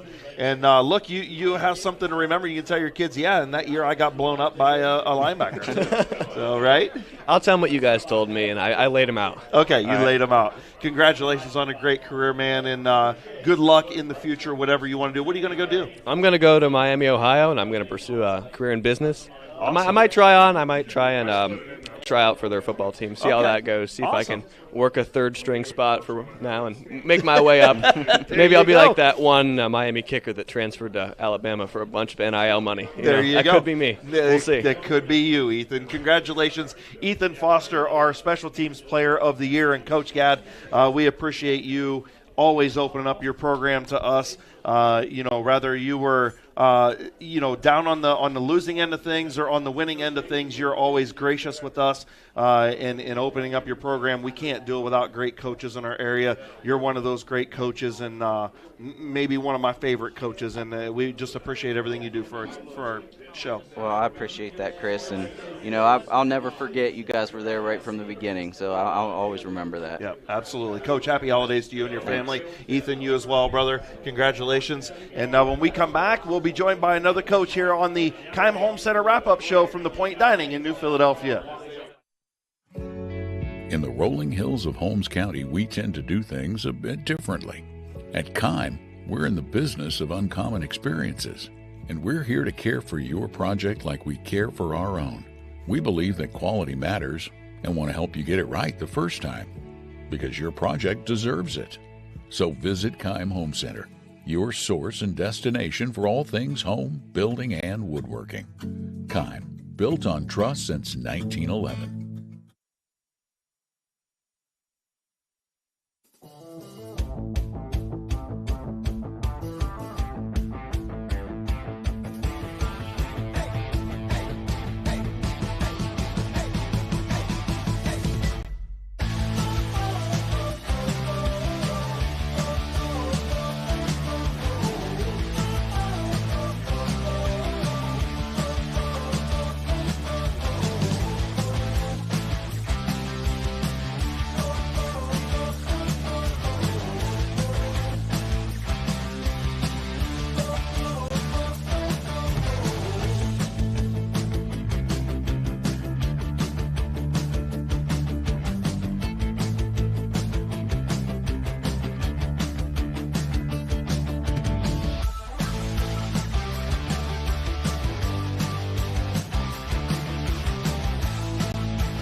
Welcome back to the Pointe Dining. Myself and Nick McWilliams now being joined by Harrison Central head coach Anthony Hayes. And, Coach, your 7th season at Harrison Central wraps up. You bookend wins on the season. I know the middle part of the year didn't go how you wanted to, but the first game and the last game were good. Yeah. It's always nice to send your seniors out with a win, and anytime you can do that, it's a good way to end your season. The middle part was a little rough. Had a lot of adversity, injuries. A couple kids quit. So it seems like when those things happen, it kind of snowballs a little bit. But To be honest with you, I was very proud of our coaching staff and of our kids for pushing through the season and doing their absolute best and being able to finish the last half of the season with being really competitive. Yep. And, Coach, I know looking at it, like Chris said about the first game and the last game and all that, but throughout an entire season there's always areas of growth, there's areas of improvement. What was it about this season, looking back on now, that you could say you were most proud of that the Huskies were able to accomplish? I think probably the thing that stood out the most after having some time after the season to reflect on things was we had a lot of kids, I think, grow up and mature a little bit. And when things go wrong or things go bad, you have adversity throughout a season, and you have some young kids who may have been returning letter winners, but they weren't the guys you had to count on all the time. When the chips were on the table, you didn't have to count on those guys. They were spot fill guys. I think it's hard for them, and I think this year it tested them a great deal, and I at the first part of the season and towards the middle, I was a little worried about how things were going to turn out because you're dealing with kids and you don't know. Right. And when things go sour, it's real easy for everybody to be sour. Right. But I seen a growth in our kids, and I think I saw a little maturation from them. I know our coaching staff talked about that. We saw some growth and seen those guys, I think, start to take responsibility and kind of put the onus on themselves to say, hey, we need to be better. Right. And of course, that falls on us as coaches. That's where it starts with. But I think we saw that at the end, and I've seen that now carry into the offseason where I see some of those kids now taking a little bit of that role in other sports, or whether it's in a weight room if they're not playing a winter sport. But I've seen that carry over, and that's looks promising for us when that happens. Absolutely, Coach. You'll bring back next year. You'll bring back your signal caller and Brady Heyer.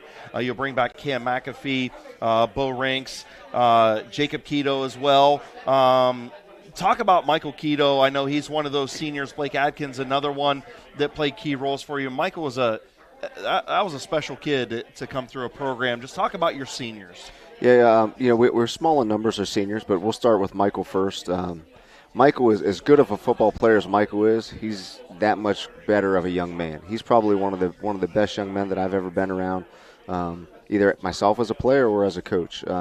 He deserves all the good things in life because he does things the right way. Unfortunately, he suffered a season-end injury after like 4 1.5 quarters of football. So that was very difficult on him. I think he was at one point, he was from a football standpoint, I think he had 95 carries for 800. He was averaging 9.5 yards a carry. Yeah. And it was easily one of the better backs in the area by far. So you hate to see that happen, but he's working really hard, and he's got great things ahead of him. We'll miss him dearly. Blake Atkins, another outstanding guy that we used in multiple positions this year. He kind of had to take over a lot of the bulk of the carries when Michael went down. Landon Thomas on the offensive defensive line. Landon, a state runner-up in wrestling. Eastern District honoree for football. Austin Lucas, Gavin Cole. We had a lot of these guys that gave us a lot, even though the numbers were small, and they gave us everything they have. And anytime you can finish the season and send those seniors out with a win, it's a good thing. Absolutely. Something that always seems like it's the case that you guys always want out of Harrison Central football is that physicality up front. How much time, for like this offseason, for instance, are you guys going to be putting into trying to get that through and hammer that through to the kids? You got to be there in the weight room. You got to keep putting in this extra work. And that way, you'll see the benefits on the field next year. Sure. I think, we're very fortunate because we have in-school weight training in our schools. That makes it really nice. So our kids are able to play multiple sports and still get their weight training in. Yeah, I think for us, the biggest thing is the things that we're going to hammer home the most is recruiting our hallways. We were low on numbers. I think we had 34 kids to start the year, and by the time injuries took place, or 36, I'm sorry. By the time injuries took place, we were down to, I think we dressed 27 or 28 for the last game of the year. And football is a game of numbers.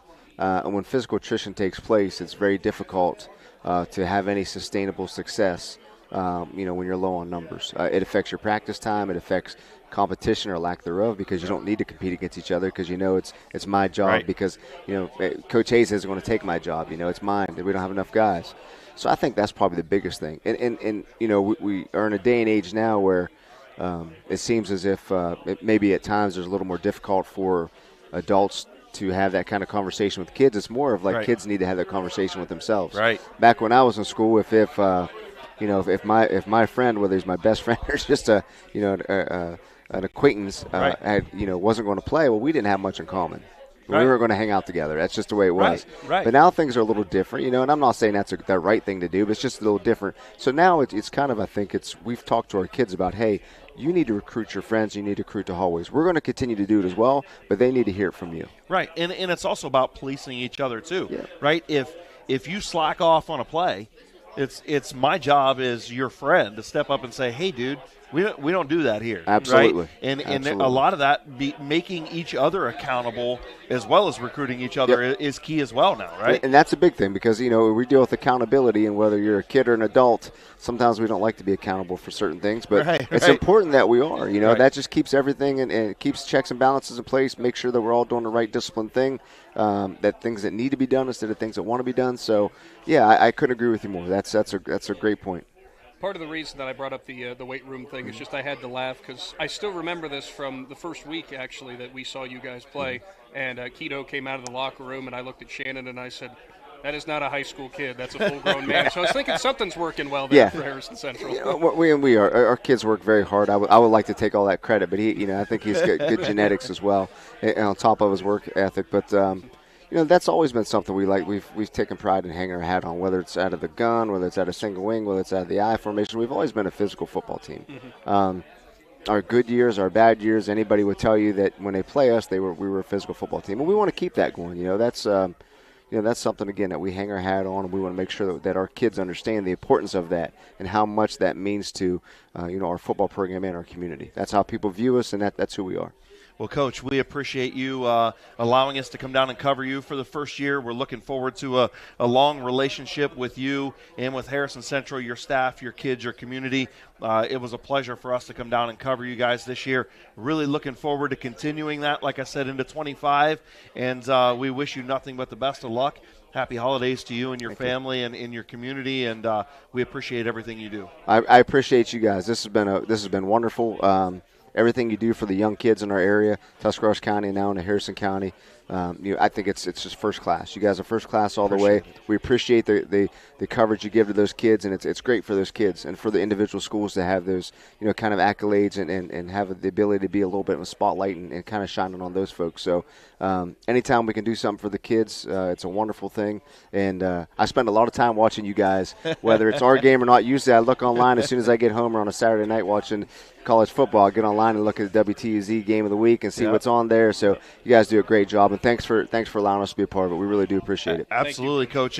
We like to say go home on a Friday night, open up our Facebook page, and it's just almost like NFL Red Zone, right? It is. You just go through and you can see all the key plays from anywhere in the area. And hey, if you have anybody down your way that wants to be a stringer full time, tell them to let us know, and we'll have you coverage every week. We'll do. As far as on the Facebook stuff. So appreciate it. Just let us know. Thank you. All Enjoy right. the holidays. Absolutely. Thank you too, Coach. That is head coach Anthony Hayes of the Harrison Central Huskies. When we return, more coaches and more awards to hand out here on the Big Z Sports Wrap-Up Show, brought to you by the Keim Home Center.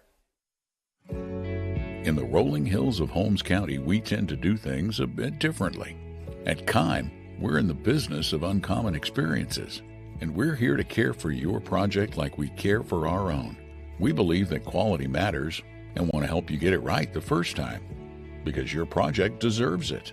So visit Keim Home Center, your source and destination for all things home, building, and woodworking.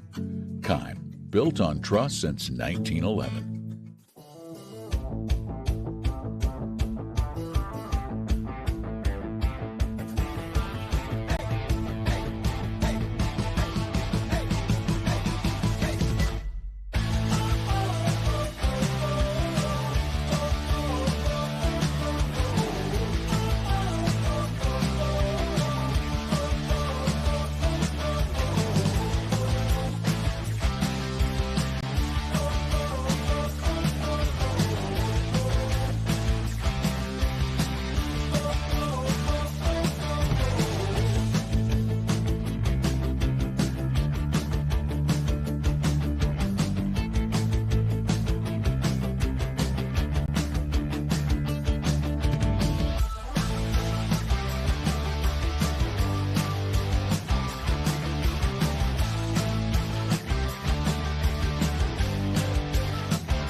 Welcome back to the Big Z Sports Wrap-Up Show, brought to you by the Keim Home Center from the Pointe Dining. And, man, all the coaches wrapping up with their food and stuff. It has been awesome, Roger. So I want to know what Mr. Iono had to eat. I want to get a review. Yeah, we're welcoming in TCC head coach Giovanni Ionono and Coach, we'll just call you Coach Gio. Yeah, I was going to say it's a tough one. It's a tongue twister. It is. It's a tongue twister. It was really hard on me in Coach kindergarten. Coach Gio, what did you eat? Roger wants to know. I had chicken parmesan. It was a true Italian. I had to try at the chicken parmesan here. It was very good. It was very good. Yeah, Okay. I appreciate it. Thanks, guys. No, Coach, we appreciate you. Look, I know the season doesn't always come down to wins and losses for you.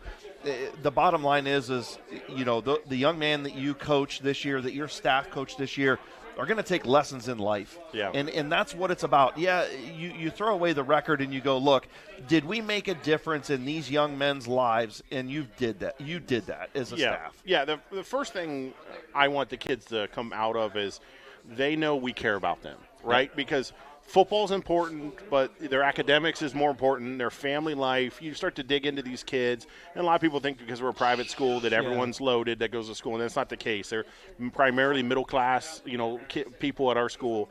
There's kids that need things. There's kids that need support from you. So I was happy to build relationships with kids. I didn't know. I mean, I got hired almost in July. Right. I came into a situation where I've been away from Central for enough years that I didn't know the current high school kids. So I was really happy to get to know them. They're a bunch of great kids. Football was a struggle this year, but whenever you were rebuilding, I took over with 8 kids in July, and one of them left me. So, but what I'm looking forward to in the offseason is I'm already up to 25 for the 2025 season. That is great. So, to be sitting here pretty much the beginning of the offseason to be in the mid-20s, and I expect almost it to triple, right? Yeah, it's triple. It is triple. I'm expecting to keep growing, as Central Catholic's enrollment is growing every year.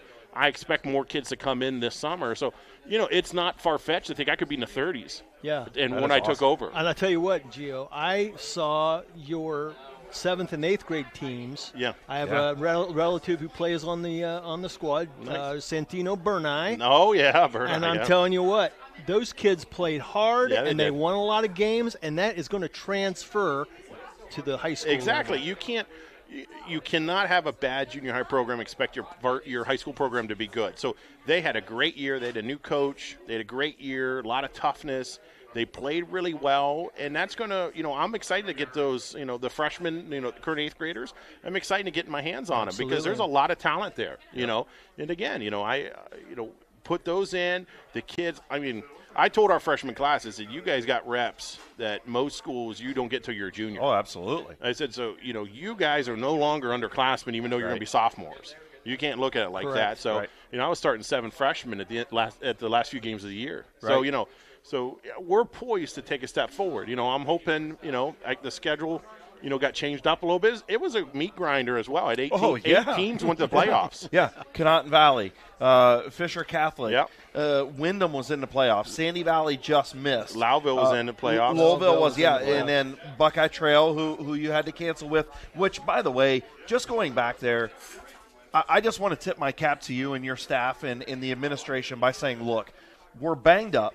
We want to finish the season. Yeah. If we play this game, we may not be able to finish the season. I remember we were talking about that. We did. We talked about it a lot. And it was like, you know what? Give your hats off to these guys for saying, let's take a week off. Let's get healthy. Yeah. Let's recoup so we can have a senior night, so we can finish our season. Yeah, and Conotton Valley needed a game that week. Right. So the IVC called, and I told them, I said, we would do it.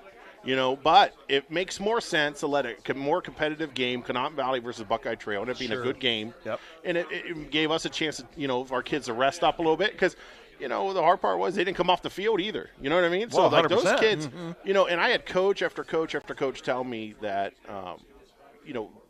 they didn't know if their squad could do it. So I got to give, did we lose? Yeah, but our kids fought and competed every week. When you show up and you only got a couple kids on the sideline, it takes a lot of nerve to go in there. And that's what we said, Roger. Yeah. It's about making character in young men, successful young men. Yeah. And that's what this program was about this year. Not Yeah. that every program wasn't, Sure. but it wasn't about wins and losses. It Yeah. was about how can we make a difference in these young men's lives, and they did that. Yeah. Yes. Yeah, well, and I wanted Central Catholic to have their 55th year of football. They've never not had a season, and I did not want to see it be this season because I think 100%. it's difficult when stuff happens like that to just jump right back up, you know. But Absolutely. now by forcing that through, we're already in the mid-20s. Yeah. Would I be able to say that? You know, with that 8 I took over, if I would have just let it fall apart, because 2 of those were Right. seniors. So, you know, I'm happy we did this because now we're projecting to take, I'm hoping, a nice 100%. big leap forward, you know, and then be a competitive team and get some wins next year, which I know we're going to. Right? Yeah. You know. You have anything, Raj? No. Hey, talk about your seniors before we let you go. Yeah. I want to talk about them and give you a chance to talk and showcase your seniors. You know, I know Colton Whitaker was one of them. Just talk about some of your seniors. Yeah, Colton Whitaker and Warren Tenoret were my 2 seniors this year. And, you know, they could have tried to bail. They could have bailed on us, and almost rightfully so. You know what I mean? Like, no one would have blamed them. They stuck with this, and I told them this at the end of the year. I told them this at the banquet. You saved Central Catholic football. Those 2 guys, by not giving up on us, gave us the opportunity to have a season and to be where we're going to be at next year and in the following year. You know, I told them, I said, you may not feel it in the record books, but you 2 guys sticking with us is the reason why Central Catholic football will take a step forward, will win games, and when we're a much better program, you guys will have as much to do with it as anybody by sticking with us. Yeah, I was going to say, and more importantly, you didn't give up on them. No, correct. No, 100%. Yeah, you know, I was proud to coach those kids. You know, I really was. You know, I felt like, you know, it was a calling to step back in and try to help out, and I'm glad I did. I mean, those kids are like family to me. Now I'm at the age where they could be my sons, you know, which was weird when I first took over to think that. But then you start realizing how old their fathers were, and you're like, well, you know, so then you start looking at them like your children, and you care about them, you know. 100%. So, Yeah. you know, but I'm excited for Central Catholic football. I think, you know, we're going to start seeing a big step forward in the right direction. And we're excited for you. We want you to call in on a Friday night after a big win. Yeah, I would love to have a reason to call you guys on a Friday night. I know, absolutely, Coach. Or a Saturday night. Or a Saturday night, either or, right? Yeah. But, Coach, in all seriousness, we appreciate you opening up your program to us. You always give us the time when we ask for it. We couldn't do it without great coaches like you. Yep. Happy holidays. Merry Christmas to you and your family Yep. and your staff. And we look forward to talking Saints football come summertime. Great. I look forward to seeing you guys, and Merry Christmas to both of you as well. Thank you. Absolutely. That is head coach Giovanni Iono of the Tuscarawas Central Catholic Saints. When we come back, a couple more coaches to get through to wrap up our football season here on the Big Z Sports Show. In the rolling hills of Holmes County, we tend to do things a bit differently. At Keim, we're in the business of uncommon experiences, and we're here to care for your project like we care for our own. We believe that quality matters and want to help you get it right the first time, because your project deserves it.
Welcome back to the Big Z Sports Wrap-Up Show. Chris Gale and Joe Geckler now being joined by a couple Garaway Pirates, head coach Jason Wallach and senior standout Jace Wallach. And we'll get to Jason in a few minutes. But Coach Wallach, another great season by you and your program. You finish up at 10-3. You get all the way to the regional semi before losing the South Range. Another successful season on the hill in Sugar Creek, Coach. Well, thank you. It's just a tribute to our kids' hard work and dedication, commitment, and desire to win games, because it doesn't come easy, as we all know. But they continue to work hard in the off season and prepare themselves for a competitive season. Sure. Coach, if you look how the season started for you, the first 4 weeks, you had a couple really challenging football games, and starting in week 3 was West Muskegon with all the weather and delays, and a come-from-behind win there, and then probably one of the best teams of your whole schedule. You played in week 4 and got a 14-13 win. But talk to us about how those teams got you ready for later in the season. Yeah, I mean, when you look at the West Muskegon game, I mean, we're down 14 with 5 minutes to go in the game.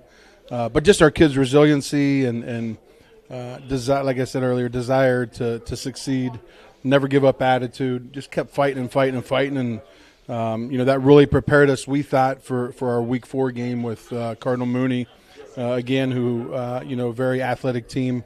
Yeah. Some very good players. But our kids, again, really got up for that game and played really well. And now, let's be honest, Mooney really shot themselves in the foot a couple times. But our kids stayed disciplined and, like I said, fought to the end. I think in that game, really, we found kind of our defense. When they had the ball, I think 4 consecutive series inside our 30-yard line and late in the game and didn't score. So somebody had a big long punt in that game too, I think. Yeah, very, very important. And a couple punt. of really short punts. And I don't think you must remember those short ones. I got to tell you the story though on that. We had talked all week about kicking the ball out of bounds, kick it out of bounds, don't let them return it. Right. This is funny. I've yes. heard this. So, of course, we come out after halftime, and the first punt, what's he do? He punts it right in the middle of the field, and what do? They return it for a touchdown. So coming off the field, he got a few choice words from the old man, and, I was on him pretty hard about punting that ball in the middle of the field. And so then in the fourth quarter there, it was in the fourth quarter, after the 7-yard punt, I just kind of stared at him, and then after the 9-yard punt, I went up and yelled at him, and he said, well, you do it then. If it's so easy, you do it. And I'm telling you. So you told your dad that? Oh, yeah. Hey, bring up Michael here. You told your dad that? Oh, yeah, I did. Yeah. You did. You wasn't waiting on a backhand or nothing? No, I'm not. Well, he also said, hey, Dad, and he also said, Dad, at least I didn't kick it to the middle of the field. Wow. Well, no. His exact comment after that was, they didn't score, did they? Yeah. But he did make up, on the last one. I will brag a little bit. He did make it up on the last one, and Dylan did a great job of getting down and covering that ball inside the 5-yard line. I think it was about a 45 or 50-yard punt. 60-yard. Was it a 60-yard punt? Yeah. Caught it on the one bounce right inside the 5-yard line. So, yeah, that was a huge key play for us. Well, and one of the plays I want to talk about real quick, since you brought Jace up, was what happened in the Claymont game. I think that was something that was just – the hustle, right? That's what it was. It was the want and the will to make a play, and you did that. Just talk about that play. Well, actually, I didn't even know where the ball was. I thought he already kicked it, and I didn't know he kicked it, and I just jumped up. I tried to jump over the guy that was trying to block me, and it hit me right in the face mask. I was like, oh, I got to go. Here's the ball. Yeah, I was like, oh my gosh, there's the ball, so I got to go recover it, and then somehow I scored. Somehow you scored. Yeah. Somehow you had the hustle to go in and find the football and jump on it before anybody else did. And you were on the ground behind the play. You know what I mean? Yeah. I just think that shows not only were you coached well and raised well, but you have the will to win out in the end for your teammates. And I thought that was just a really special play. Yeah, that was just a lucky play, I think. Well, you can not the guy. Your dad will tell you sometimes you got to make your own luck in this world, dude. Yeah, that's true. Sometimes, and you had to be in the right place at the right time, and be coached to do the right thing, and be growing up and being taught the right things by your parents, and that ends up helping you make the luck. That helps a lot. It does. So, Coach, obviously the West Muskegon, Cardinal Mooney, and then all of a sudden you get your crossover game and the Malvern Hornets come to the Hill. And you're like, man, another 3 weeks in a row you're going to get a tough – and that ball game was 13-8 at halftime. Yeah, I mean, honestly, we were still trying to find our identity offensively at that point. And, 13-8 at halftime. And, we came out after half and decided to hand the ball to a little running back, and Dylan just he just had a breakout game. What a jumped on his back. What a season. After that game, we rode him and rode him for a long time, and one heck of a player. And I mean, Chris, honestly, the will, like you're talking about, the will for him to block it and want to get up and find it and recover it, and the will of Dylan, I mean, he's the smallest kid on our team, but probably the strongest kid on our team. But just his will and his heart, he plays the game the right way. I mean, we're still Division V, Division VI kids. We're not Division I athletes, but I think we have Division I heart and will 100%. And desire to succeed. 100%. And that's what's made us good. Let me brag on you for a minute, though. But that is, and I think that's the case with not just you, but all of our coaches in our area. And you guys have to instill that in the kids, and that is why you've been at the helm of this program for 24 years. That's why Coach Ift was there for 30 years. That's why Sluss has been in that position. Lank has been in that position. That is why, because you guys know how to teach young men the right things, not just in the game, but in life, and that's what it's about. Well, when you're committed and you pour your heart and your soul into the program like these guys do, get up at 6 a.m. Well, being in the weight room at 6 a.m. 4 days a week, 5 days a week in the off season, I mean, it makes it hard to accept losing because 100%. You put so much into it. And, we're just fortunate we have a bunch of kids who work their tails off. I was talking with Coach Slusser today. I'll invite any team into our weight room, look at our weight room. We don't have special kids body size wise. I mean, we don't have the Joel Honingfords, the 6'5", 6'6" linemen. We just have a bunch of kids that look like normal kids that work their tails off and play their tails off. Coach, you talked about Dylan Sunland. Let's rewind a little bit with him.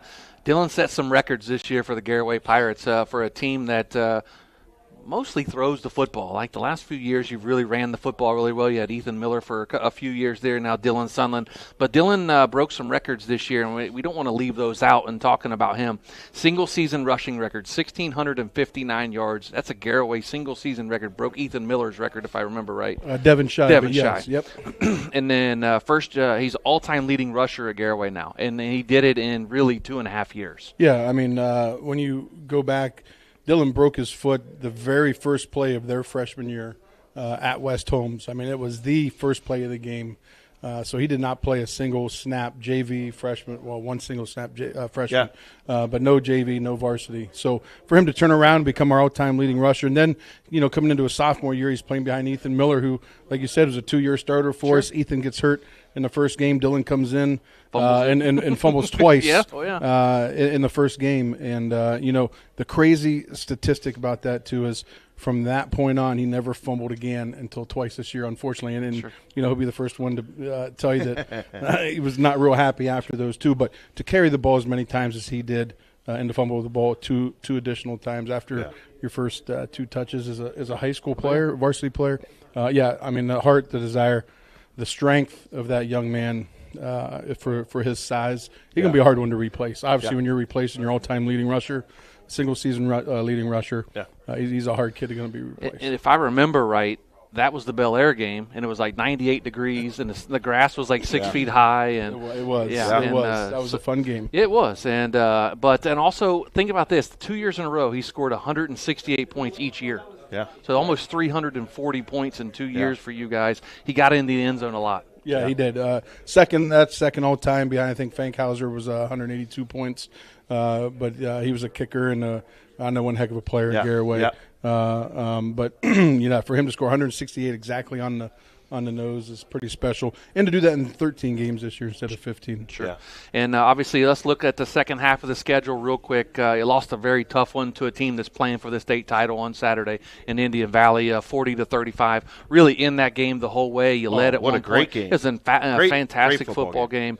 And then week 10, you lose to your rival, but the guy sitting to your left was a little under the weather that night. But you know what? Ridgewood we came won't make up. any excuses. We're not making excuses at all. But Ridgewood came up, played their football, and got off the hill with the win. But 2 tough losses in the second half of the season. But I think that really opened your eyes as a coaching staff to get you ready for that run to the regional semis. Yeah, and for us to respond after that Week 10 game, you turn around and play Lakeview.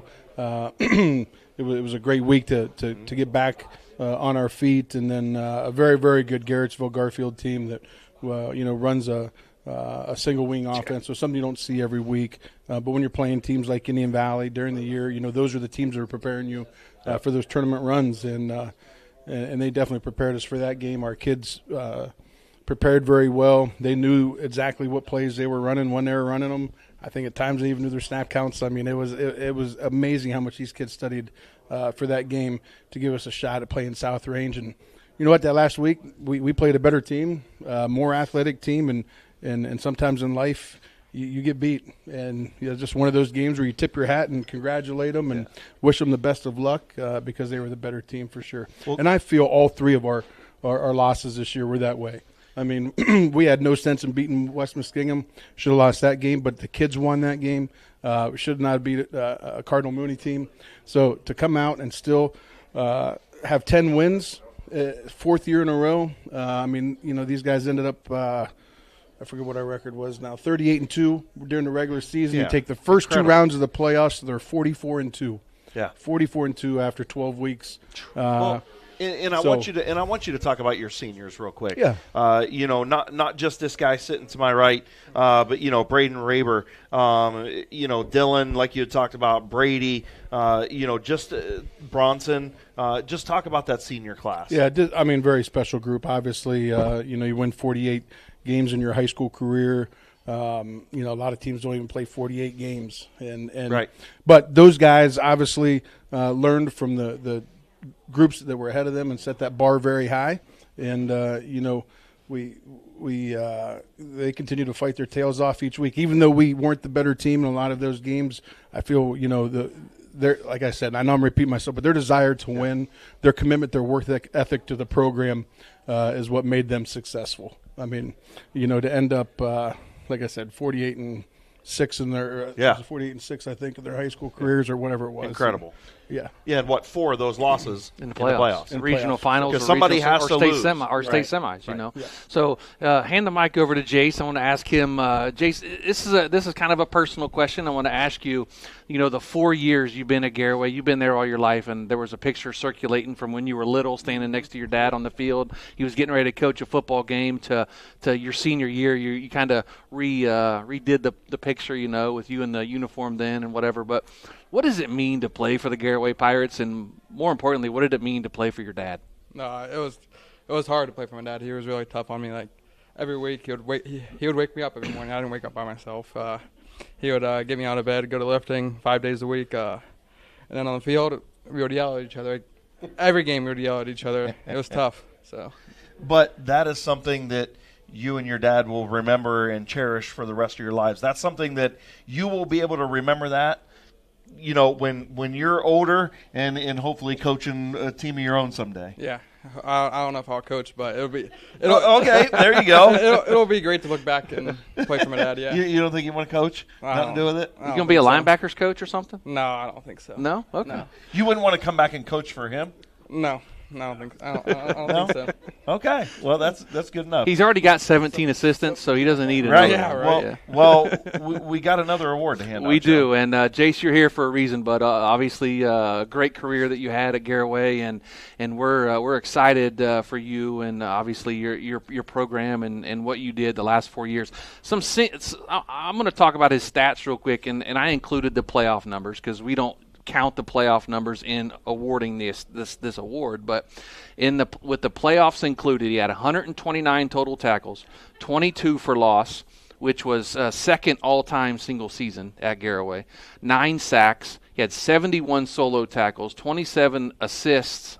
He had 1 interception, I believe was a pick 6. Am I right on that, or was it a fumble recovery?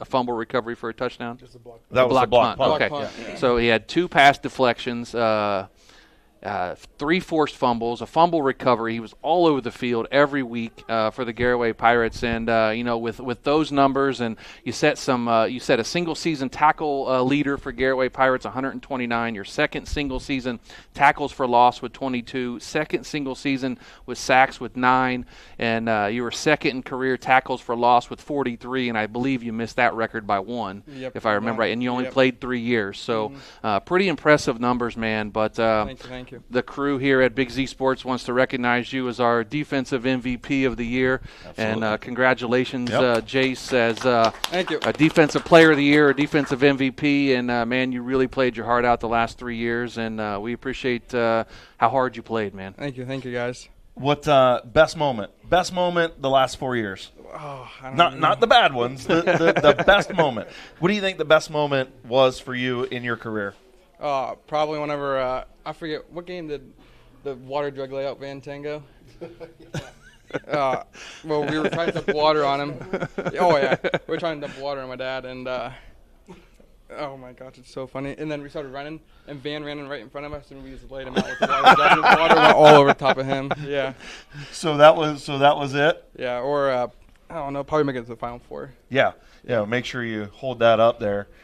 Everybody wants to see it on Big Z Sports. But yeah, I think Synergy Signs did a great job with our awards this year. I think they're really cool 3D. So congratulations on being our defensive MVP, man, and congratulations on a great career. And what are you going to go do now? Where are you going to college? I'm going to go work for Garrett Jacobs. Okay, yeah, down there in you Auto go. Body. Yep. Awesome. Even better. Yep. Maybe he'll get you into racing a little bit too. Maybe, hopefully. There you go. I have one more thing to ask Jace about.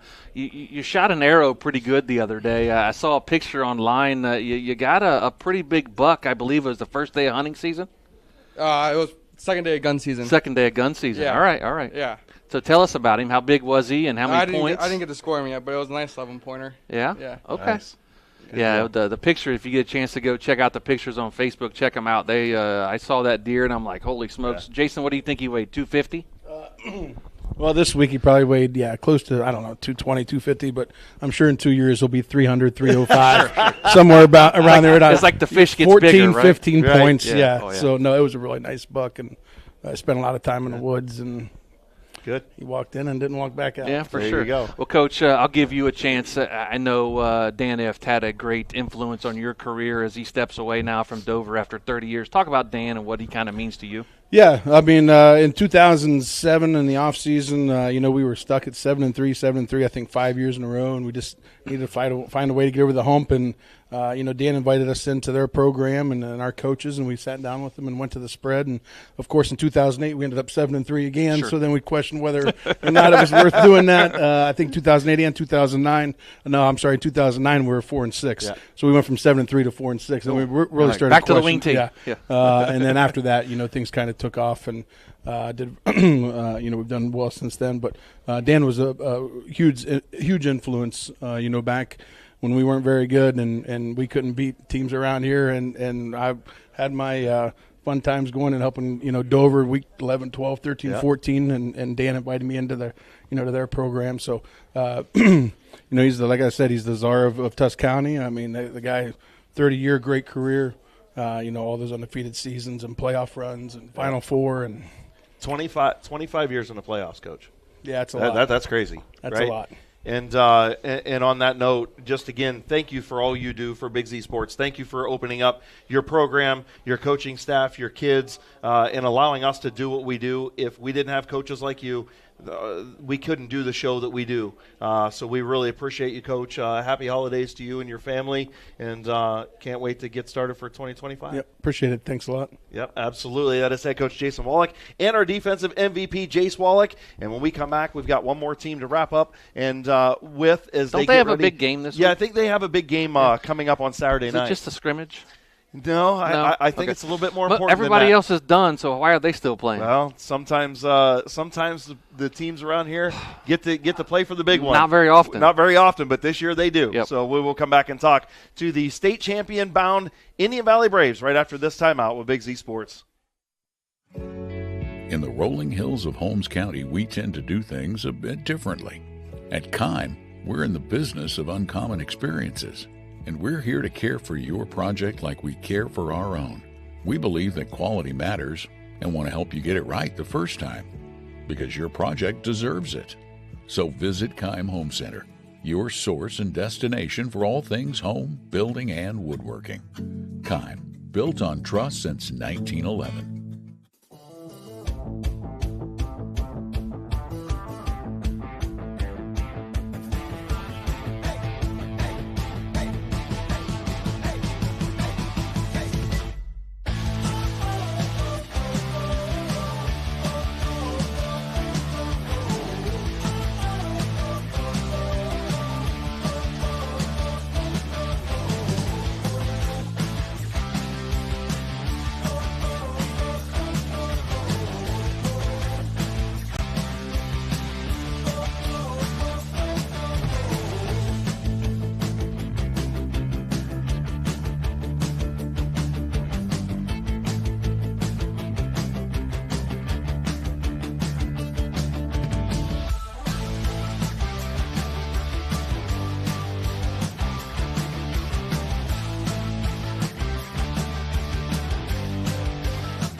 Welcome in to the postseason award show with Big Z Sports live on the Big Z Sports YouTube channel. Nick McWilliams and Shannon Thomas set to round things out for today. And we save an interesting situation for last, Shannon, because normally we're used to doing these shows. All the teams are done. They're focused on their next seasons. It's not the case this time around, though. Tonight we have 16 area coaches in here, but we wrapped up 15 of them. The 16th one, we're going to send them off up the road here in a little bit. We are, and what he's talking about is Tom Benson Hall of Fame Stadium for this weekend, Saturday night. It is the Division IV state championship as the Indian Valley Braves will take on the Sandusky Perkins Pirates. And, of course, joining us from the Indian Valley Braves, head coach Matt Lancaster and running back and linebacker Grady Kinsey. Coach, first and foremost, what a season, first and foremost, but sitting here for a postseason wrap-up show last year, we were asking you guys about another great year. Did you imagine in a year from now we'd be sitting here talking about a state title game coming up? I'd like to say I imagine that, but something that's never been done before in our area with a lot of great teams and great programs. You can't say it's expected. So, the word my wife and I keep using is it's been surreal. We know it's happening, but to expect it. Can't honestly say that we expected that, but we're here now, and we're blessed to be here, and we're going to give it our best shot. Coach, when you sit here and you look at this game that's coming up, it's hard not to look back. Like you said, you don't know if you expected to be here or not. You wanted to be here, but you got to look back at all those teams, clear back to your first regional final game. Like, you've had a lot of great teams that's helped build up to this moment. And Thanksgiving Day, you invited all those guys out to, just to say thank you at a practice and stuff. I mean, it's just like you said, it was that big hump, and the program finally jumped over that hump. Yeah, and I know those kids, all those kids you're talking about, all the way back from 2007, feel a part of this, as they should. And some of them were part of the tough building block times of that and didn't get to experience, the thrill and the elation that these guys have gotten. But they've been pecking at it over the years, and working hard. And, Grady was in elementary school. He watched some pretty good football teams and looked up to some pretty good players, and those guys couldn't even get this far. But, they were knocking on the door, and they were pushing that envelope, a couple times appearing in the regional championship game, which, was a good year for any team, but these guys were able to break through, and that was their goal all year, was to break through into the Final Four, and they achieved that. Yeah, and Coach, go all the way back to when you first started. This day and age, it's unheard of for a school district to give somebody the opportunity to build a program. And when you first took over at Indian Valley, times were tough.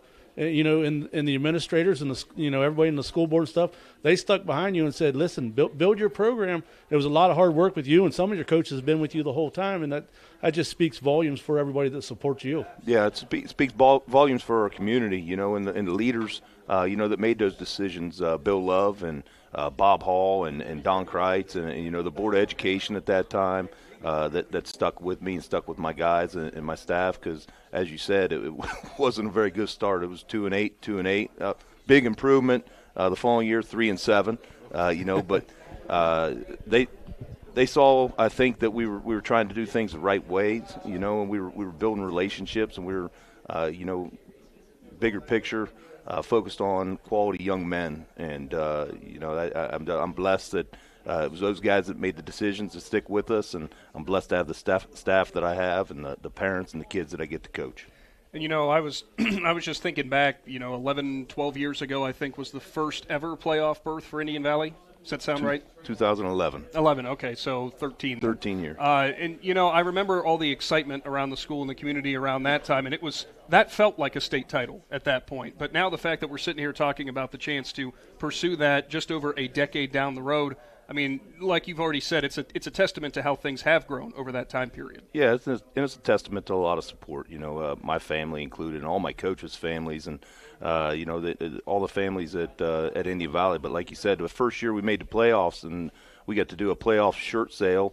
That was a big deal, and it was huge for the community. And then a lot of excitement started to go. And then 2 years later, we hosted the first home playoff game at Kelly Field, and that was a huge deal. And then we were fortunate enough to make it to the regional championship game that year, and then that becomes the expectation, of getting back to there and then pushing forward, and these guys are able to even push that even further. Well, speaking of that expectation that you guys have, it is the postseason. It is a successful postseason run. You now sit at 15-0, as good as it possibly could be up to this point. You guys finished perfect in the IVC. And, all throughout this season, I think one of the mantras that you guys had was, although that was good, I know that the team motto was reach higher. How much do you think that they have achieved that goal this year? I think they have, and I want to guard against our kids being satisfied. I mean, any team would be satisfied being with where we're at, but we still got another game to play, And I know one day, looking back, we'll we don't really get to enjoy the season looking at it as you guys do in a whole big picture. But one day we'll get to look back and get to relive it and get to relish in it and talk about it and tell stories about it and how, really, really incredible it was. But now's not that time, as I told the kids on Monday, because we still got another game to play. We got to stay hungry, So, but I know it is a special group. It's a special accomplishment just thus far, regardless moving forward, that will be remembered for a long time, and I'm proud to be a part of it. Yeah, Coach, if we look back at the season here real quick, like the season started out, you have your first couple games, and then you go to Dover. And, everybody was excited because, that was the first program win in history against Dover. To them, that almost makes the season right there. And, what was it like that weekend? Because, like you said, you only get to celebrate it for a couple hours. Then you had to go to film the next day, get ready for your next opponent. But what was that win against Dover and Coach Ift like? Well, what was Coach Ift like? Is that what you asked me? Against Coach Ift like. I know what Coach Ift was like. Oh yeah, no, I mean, congratulations to Coach Ift, by the way, on well-deserved retirement. I wish him the best. He's a testament to what all of us coaches strive to be, be like. And to do things the right way. But that win was huge for our program. Our kids will tell you today that was bigger for them than any of the playoff wins that they had, so far. I think that this one coming up would be a little bit bigger than that. But, that's been a thing in believing in ourselves. Our kids in our community holds Dover, their football program, up here at a high level, and to be able to beat them, kind of gave our kids some confidence that, we can do this. We can play at a high level, and that's a testament to Dover's football program and all that Coach Ift has built over these years and those that came before him as well. But that game, too, as you said, and Grady will agree to this, I know my coaching staff will agree to this, a lot of the wins, you don't feel joy. Unfortunately, you feel relief, or it's just, okay, all right, on to the next one. That was one of the ones this year that we felt a little bit of joy afterwards, you could, because it wasn't expected. It wasn't an expected thing. We thought we could compete and come in and play and give ourselves a shot in the end, and to come out with the win, that was a little bit of one of those games where you get to enjoy a little bit. Now, you guys, from top to bottom, we've talked about them all season long, whether it's Riker Williams, Jackson Bircher, Eric Golder, Hunter Peterman. I could go on and on and on about all the playmakers that you guys have. A big testament to that, too, is something that's been a staple of Indian Valley football, and that is a running back who can really carry the ball a lot throughout a game. And I think Grady Kinsey has been somebody for you guys that has definitely fit that bill this year. And I got to ask Grady, any favorite games so far this year? Oh, it's 100% the Dover game. I knew that was coming. To this day, I still think that was the best day of my life, honestly. It was awesome. And, just running through some of the numbers from the regular season for you, 178 carries, 2,347 yards, a school record, 33 touchdowns. I think now with the postseason, you've eclipsed 3,000 yards on the season. Has any of that quite sunk in yet, or is that just kind of the expectation you hold yourself to? It's kind of – I expected a good year, going in. But a lot of the, predictions of, you're on pace for this, you're on pace for that. I didn't think I was going to quite make those numbers, but I did. And I think it was just very exciting. It's as cliche as it sounds, it's not just me. You know what I mean? I think we have the best O-line program around. I think we're just super intricate, and we do the right things when it comes to blocking, and our scheme's good. Good for a running back that wants to put up numbers too. We like to run the ball, and I think we're just blessed to be in the position that we are. Yeah, and I kind of look at Riker and Grady, and I kind of compare them back to whenever Cade Williams was there with Caden Hostetler. Kind of the same thing. You had a lot of good guys that could block for you, but you had two dynamic guys, and then if they keyed on them, then all of a sudden now Jackson Bircher becomes part of the game, Eric Golder becomes part of the game, and you can really spread the ball out. You want me or Grady? Either one of you. Because I got something to add to that. You can add to that. And that's a testament to the numbers that Grady's put up. The guys that you mentioned. We had Jake Davis come in earlier in the year and talk to the team. And Caden Hostetler, the numbers those two put up from a rushing standpoint were numbers that I didn't think would ever be touched in the history of our program. But these are the guys that he watched coming up, and just like every one of those running backs that we had, you had with Jake Davis too, Brady Byers, who was a very good athlete, and now with Caden Hostetler, you had Cade Williams right there with them, and with Brady and Jake, you had Logan Ryan too. So there's always got to be some pieces to go around that one guy, but. He is definitely the one guy right now, and there's the numbers that he's put up. Jake Davis had over 6,000 career rushing yards. We thought there's no way that's ever going to be touched, until we met Grady Kinsey. Yeah. Well, I kind of want to flip from the offensive side to the defensive side, because all year long, you guys would run into games with Dover and then Garaway, and then Ridgewood moved the ball a little bit on you. So everybody was kind of curious what that defense was going to be like come playoff time, and all of a sudden, man, it was just light switch flipped, and your defense has been outstanding, especially last week from the second quarter on was just unbelievable against probably the fastest team I've ever seen in person. You want Grady on that one? Yeah, I can talk. Yeah. I think the biggest thing is, Riker Williams, as a quarterback coming in, playing that D-end, outside linebacker, inside linebacker sometimes, I think he's a difference maker.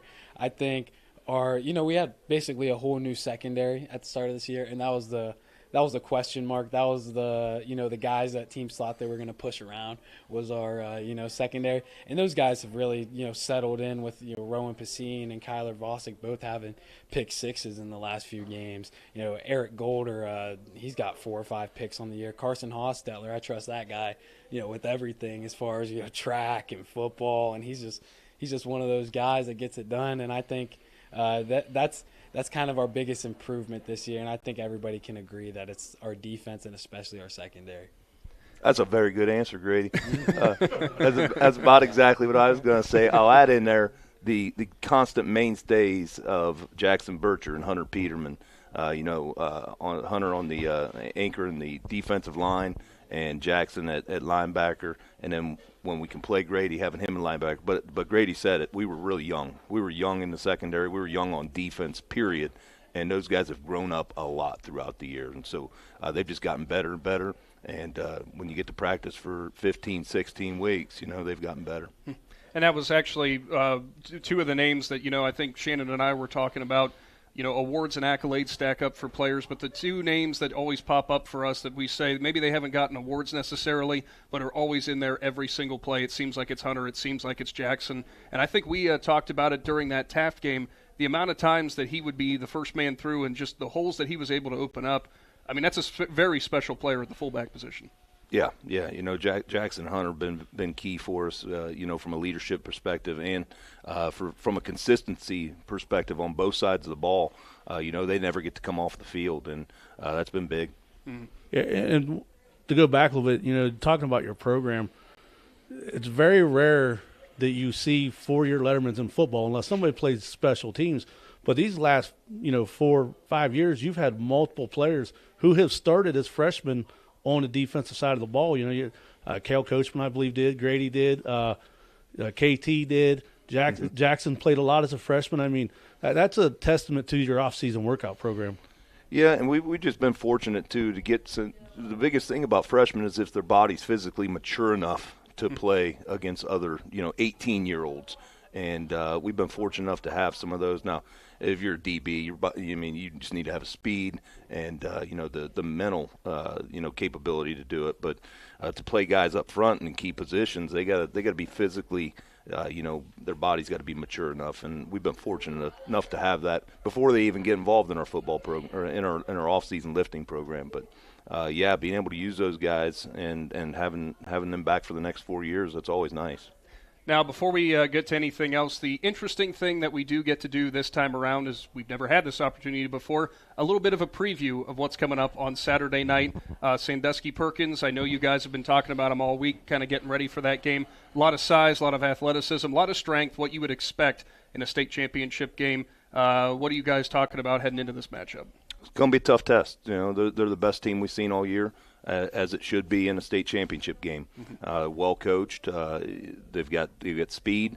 They've got a very good running back, a very good wide receiver. Their quarterback does a great job running their offense. Their offensive line is big, and their defense gets after it. They're a very good defensive ball club too. So it's going to be a tough test. We're working in the middle of having a good week of practice. We had a good one tonight after not so good one last night, but we had a good one tonight, and, our kids, I'll never count them out because this group just believes. If you look in pregame at the 2 teams that were on the field last week, it probably didn't look like we had much of a shot. But these guys believe in what we do.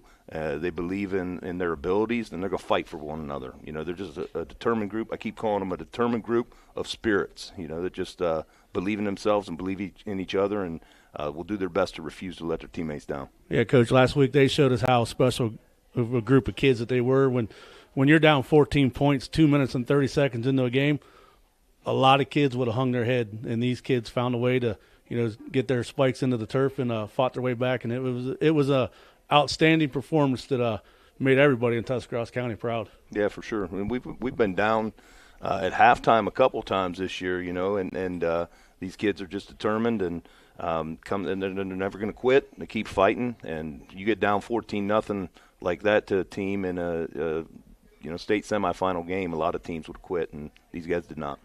Well, we certainly look forward to being able to bring you that game Saturday, 7 o'clock or 6:30 pregame at 99.9 and at WTUZ.com. And now we get to do something, again, unprecedented, because normally, Shannon, this is a situation where we get to talk about one award coming up here, but not the case this time around. Yeah, we got plenty of hardware to hand out tonight with a great coach and a great athlete here, and I'll let you take it away, Nick. So for this year, Big Z Sports, of course, as we've been doing with our other awards we've given away so far tonight, we are giving away Coach of the Year this year to Matt Lancaster, the head coach for the Indian Valley Braves. On top of that, Grady Kinsey, you have been named the offensive MVP and MVP of Z Country for this year for a phenomenal season. I went through these numbers already. 178 carries for 2,347 yards and 33 touchdowns. Also added 56 tackles on D, 3 for loss, a forced fumble on defense, and was the East District Offensive Player of the Year. Now over 3,000 yards for the season and over 40 touchdowns. So, Coach Grady, congratulations. And I know I speak for everybody with Big Z Sports and everybody in Z Country. We're pulling for you on Saturday night. Well, I appreciate it. I appreciate it as well.